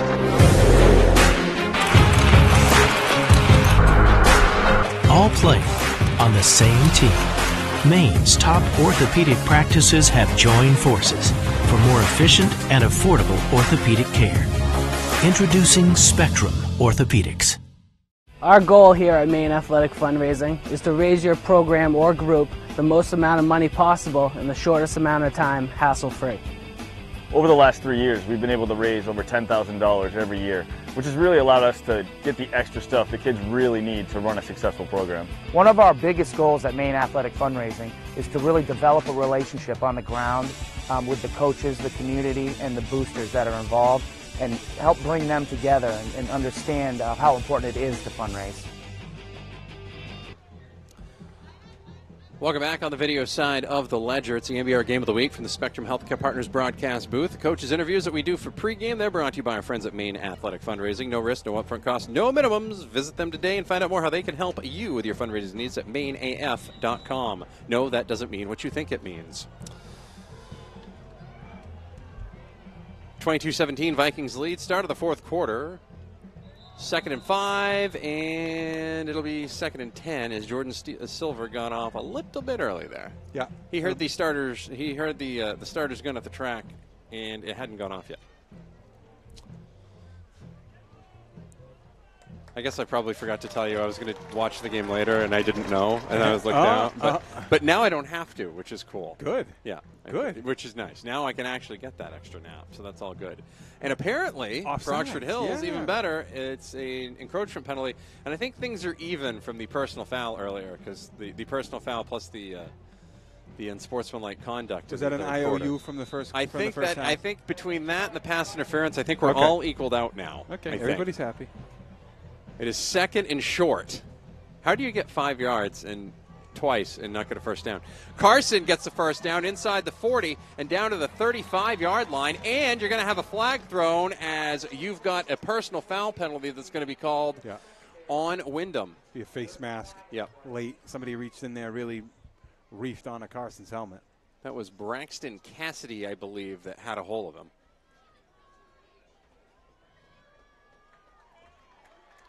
And there's your personal foul, and that'll move it from the 35 down to the 20.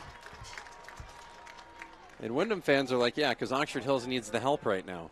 No, it was a couple of personal fouls on that one hit from, who was it in the first half? I believe it was Parker LaFrance. Yeah, Parker LaFrance. That's exactly who it was. That a couple of personal fouls got them down the field.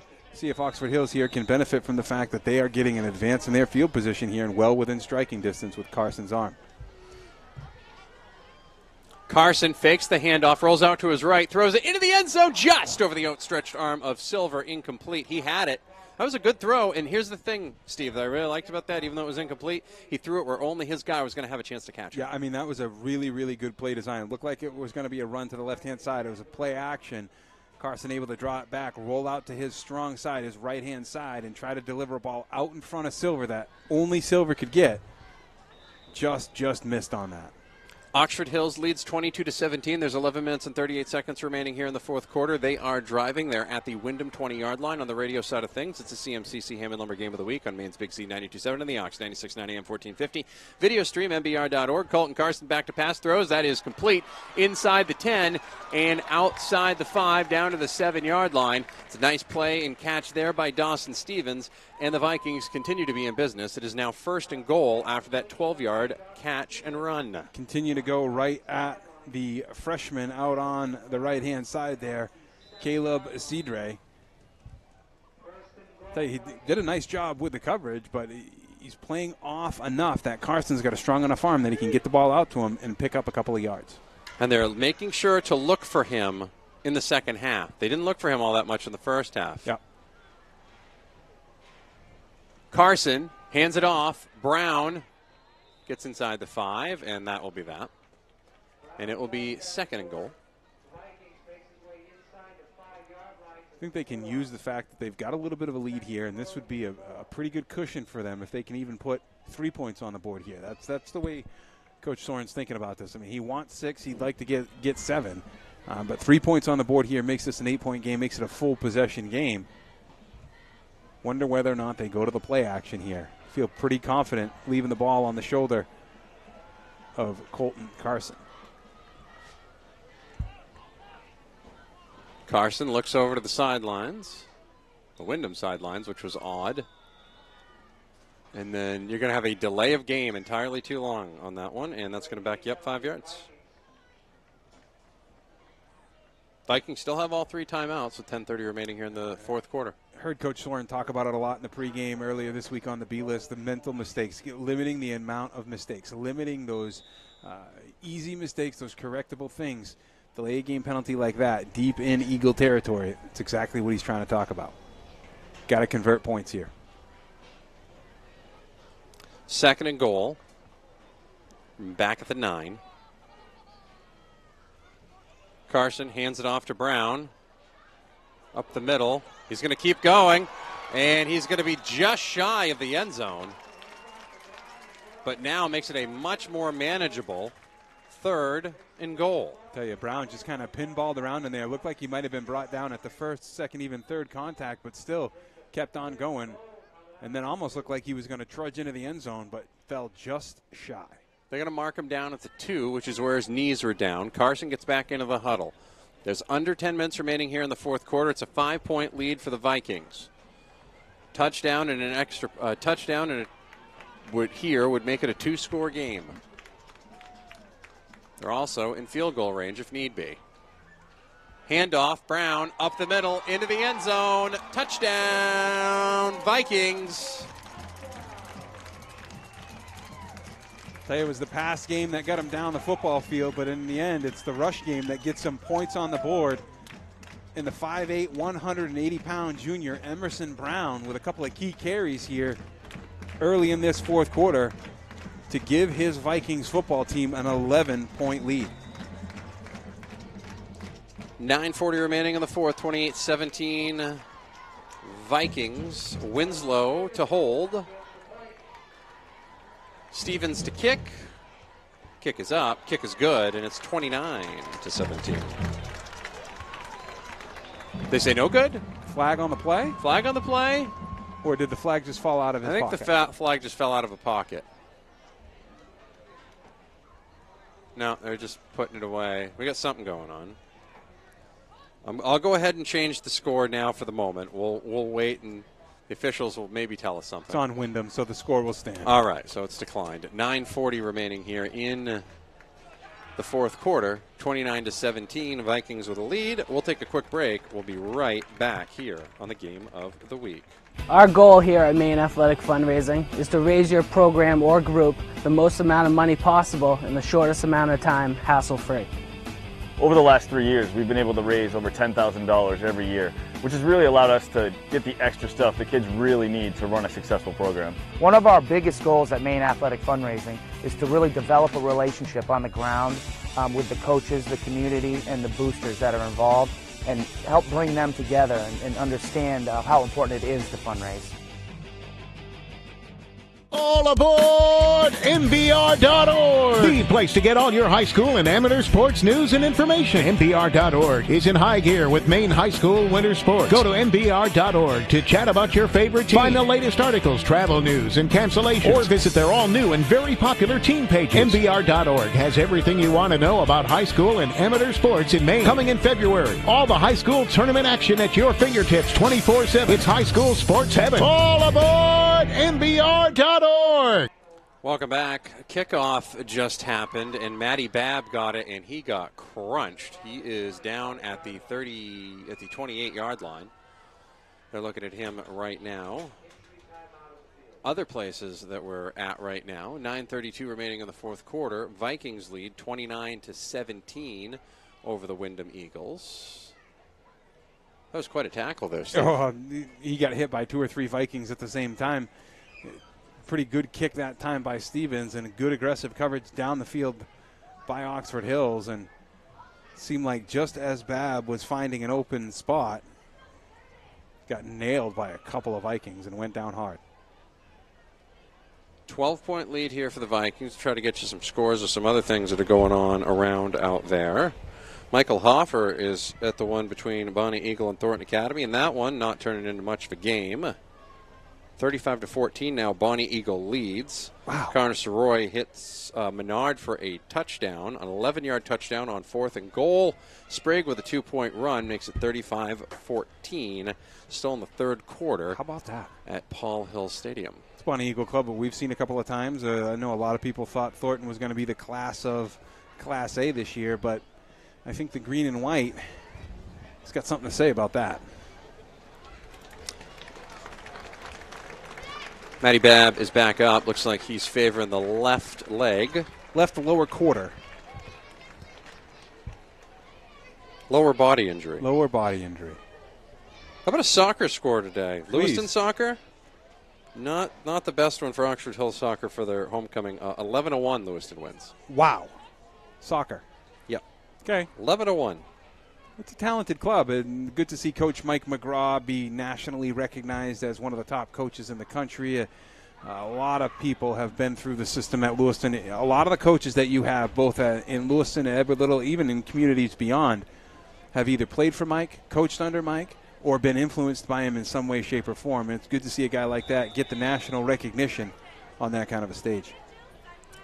Of course, Coach McGraw joined Coach Wing on the B List this week. Of course, you can hear that on demand now at MBR.org. You can listen to the B List daily weekdays, 10 a.m. to noon, SportsTimeMaine.com, across the MBR radio network, or on the radio on SportsTime 780 WTME. Bernier back to pass, looking, throws, has a man that is caught. That is Valier into Oxford Hills territory down to the 47-yard line. And if you thought this game might end early and it would be a good time to catch up on that honey-do list, you might want to sit down. You might want to take the rest of this one in, because I got to imagine we're going to have some action here in the final few minutes of this game. Bernier delivering a nice football down the field. He throws a beautiful pass. Nice tight spiral out to Valier in a wide open space. Screen, Coffin is going to get tracked down and not gain anything. In fact, he's going to lose 3. Tracked down, Dawson Stevens was involved with that, along with Jason Parody, and that Vikings defense continues to be tough. And now you've got another Windham player on the ground, and that is Coffin, and they only have so many players over there. So we'll see what happens there as Coffin lays on the ground for a moment. 9:01 remaining in the fourth quarter. Coffin is a big part of their offensive game. He's also a big part of their special teams game as well, because he's the deep man on the kickoffs. Other scores from around the region, we'll go over those here while this injury is going on. Hopefully he is able to bounce up quickly and sit down too long there. Let's see. He's up, he's bouncing. Lisbon now leads Dirigo 28-0 with 8 minutes remaining in the third quarter of that one. Coffin getting off the ground. Wonder if he landed on the ball. Yeah, it looks like it was just a little bit awkward. And a lot of times what you have happen with some of these younger kids is something will happen that they haven't felt before. They're not sure if they're okay. And you can see as soon as Coffin back to his feet, really completely under his own command, walking off the field, he's going to throw his helmet back on and let Coach Perkins know he'll be ready for the tag in.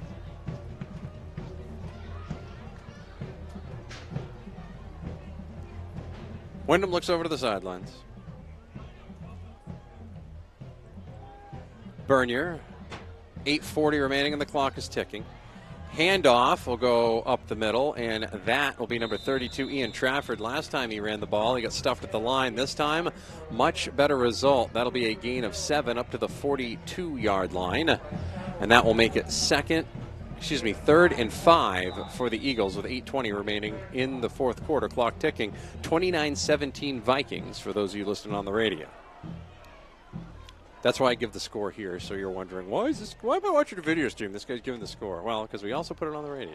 Trafford's only a sophomore, but I tell you what, he's a good-sized sophomore. Big kid. A lot of sophomores getting some quality time here for the Eagles. Bernier's going to run it off to his left, and he's going to get tracked down and hunted.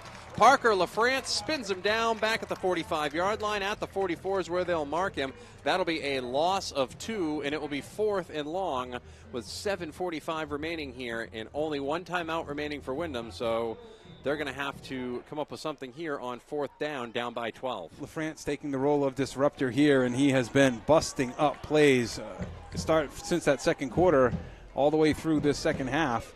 Of course, delivering the big hit earlier, too.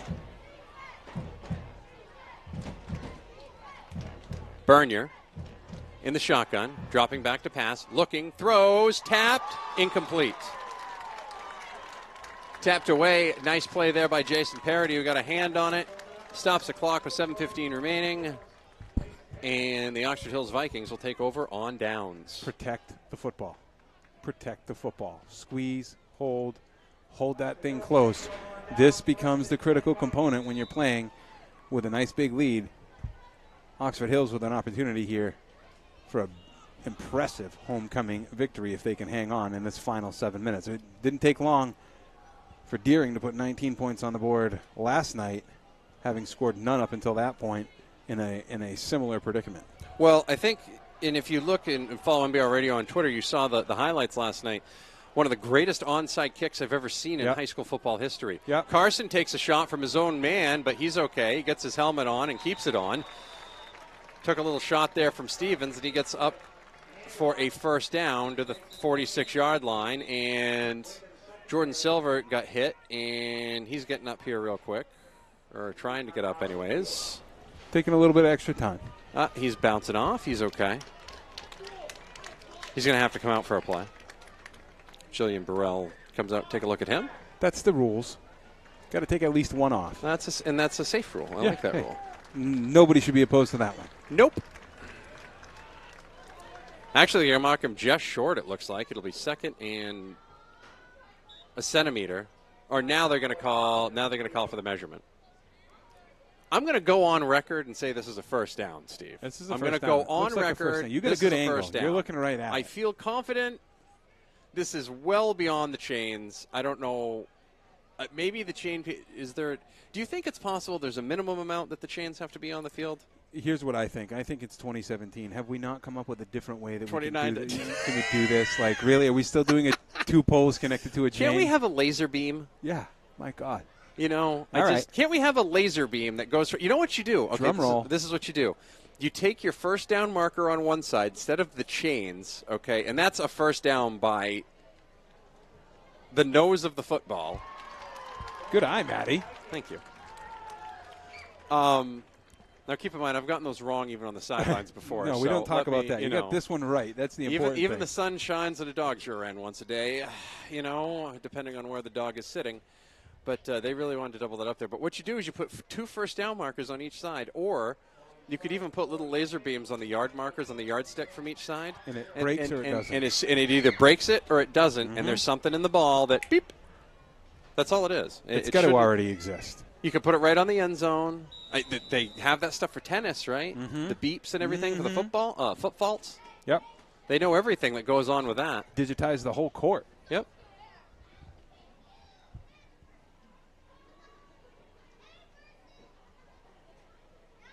Oxford Hills looking to run as much time off the clock as they can, leading by 12 on homecoming. It's a big win for a homecoming game. Carson runs it up the middle again, up to the 41-yard line, and it'll be a gain of 5. Oxford Hills' schedule does not get any tougher from here. I would argue they might have the toughest Class A schedule in the state because next week they'll be home for Thornton Academy, who will be quite mad after this week's something to prove. thing. And then they have to follow that up with a road trip just to Scarborough. No big deal. That's fine. Hey, because a lot of people play Thornton Scarborough back-to-back, right? Right, Thornton Scarborough back-to-back. Wow. Yeah. Wow. Yes.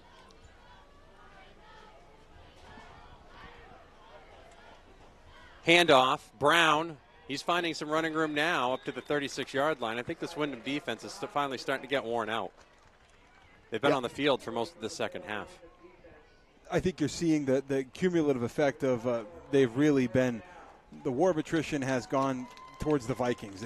The physical matchup has slowly grinded away. We've seen injuries kind of decimate part of the Eagles' team on both sides of the football, and right now the physical war is just being won up front by the big guys in gold and green. Tell you, Winslow's been impressive at the center position, given the fact that he's made that change in just this week, and he's really done a nice job out there. Really stabilized the position, because that can be a disaster, as we've seen many a time. Handoff, Brown gets it, carries some tacklers with him, down to the 31-yard line. Only one timeout for Windham. Oxford Hills still has all three remaining. They'll mark him down at the 32-yard line. Approaching 5 minutes remaining. Chevrolet did the similar thing yesterday. They got the ball with 7 minutes left, and they were able to melt the clock against Portland. So Oxford Hills hoping they can do the same thing here. Carson goes over the sidelines to get the play. I bet Oxford Hills has to take a timeout to avoid a delay of game, though. 2nd and 5. It's going to happen soon. It's going to get close. It's going to get close. Got to keep the eye on the back, Judge, calling off that 5 cent. Here he goes. 2. There you go. Carson's going to keep it himself. More than enough to get past the 30. He's going to be just shy of the first down. They'll mark him at the 32. He had to get to the 31 for a first down, and it will be 3rd and 1. More importantly, for the Vikings and for the Eagles, that makes it, they're actually going to mark him down at the 33, so it'll be 3rd and 2. 4:20 remaining. Got to imagine just one first down right here is really tough to overcome. I think this becomes a pivotal play in this game in terms of Oxford Hills taking a giant step forward in where this program has been and where it is at and where it's headed. Carson back to Pat in the shotgun, hands it off to Brown. He gets up the middle, more than enough for the first down, inside the 35, down to the 25, down to the 24-yard line. And this is how it's going to play out. You're going to end up, if this game continues on with the score as it is, we're going to end up with a pair of 3-2 football teams right here. But Oxford Hills, having won the head-to-head battle, is going to be well ahead of Windham in the heel points. Really puts Oxford Hills in a good position moving into the final couple of weeks of the season. It's going to be very interesting. Talked with Coach Wing about this week on the B-list about the potential matchups and the way things roll. You don't have to go to Fitzy this year. Right. Portland's going to have to come to you. That's right. Different for a lot of teams and certainly different for Portland. Carson is going to keep it himself. Nice cut to get some yardage up to the 21-yard line. Gain of 2. It'll be 2nd and 8. 3:16 remaining on the fourth quarter, and the clock ticking away. Stay tuned at the end of the game for the Bessie Motors Player of the Game. Bessie Motors Player of the Game will win a personal pan pizza to Doe's out on Route 26. 3 minutes remaining. Into the ball game comes Jordan Silver. Out of the game comes Parody. Taking all the time that they can right now. That first down is huge. Staying in the middle of the football field, I'd expect a lot more of Carson and or Brown. Carson going to hand it off to Slicer. He's going to get around on the sweep, and instead of trying to bounce it to the outside, he's just going to fall down. He's going to get marked down at the 23-yard line. Gain of 3. Excuse me, that was a loss of 1, and that'll make it 3rd and about 7.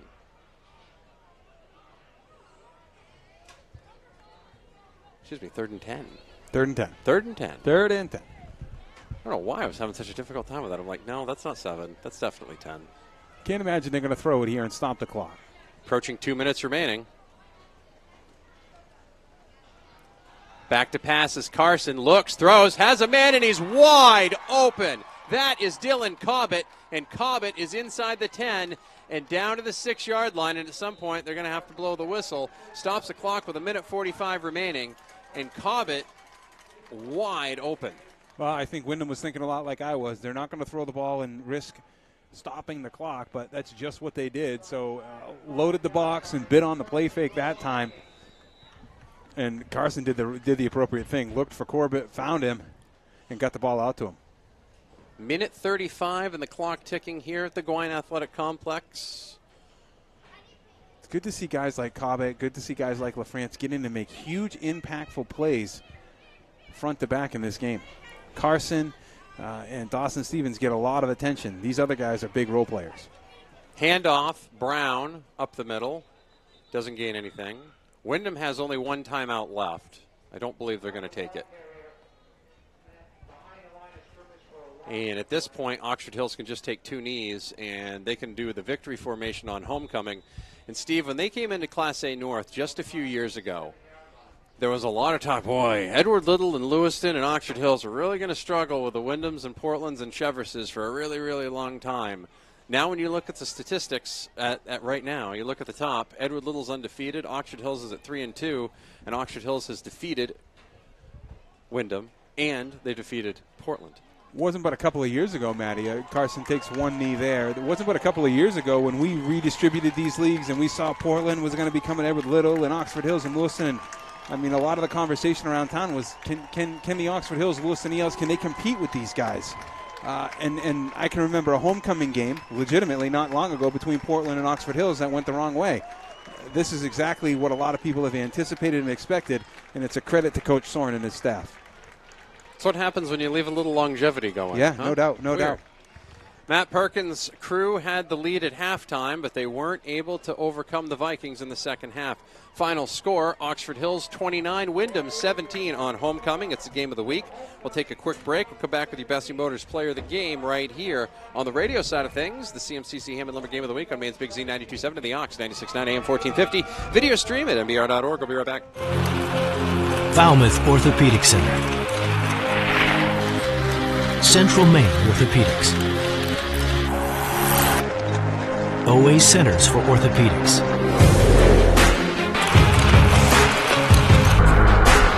All play on the same team. Maine's top orthopedic practices have joined forces for more efficient and affordable orthopedic care. Introducing Spectrum Orthopedics. Our goal here at Maine Athletic Fundraising is to raise your program or group the most amount of money possible in the shortest amount of time, hassle-free. Over the last 3 years, we've been able to raise over $10,000 every year, which has really allowed us to get the extra stuff the kids really need to run a successful program. One of our biggest goals at Maine Athletic Fundraising is to really develop a relationship on the ground with the coaches, the community, and the boosters that are involved, and help bring them together and understand how important it is to fundraise.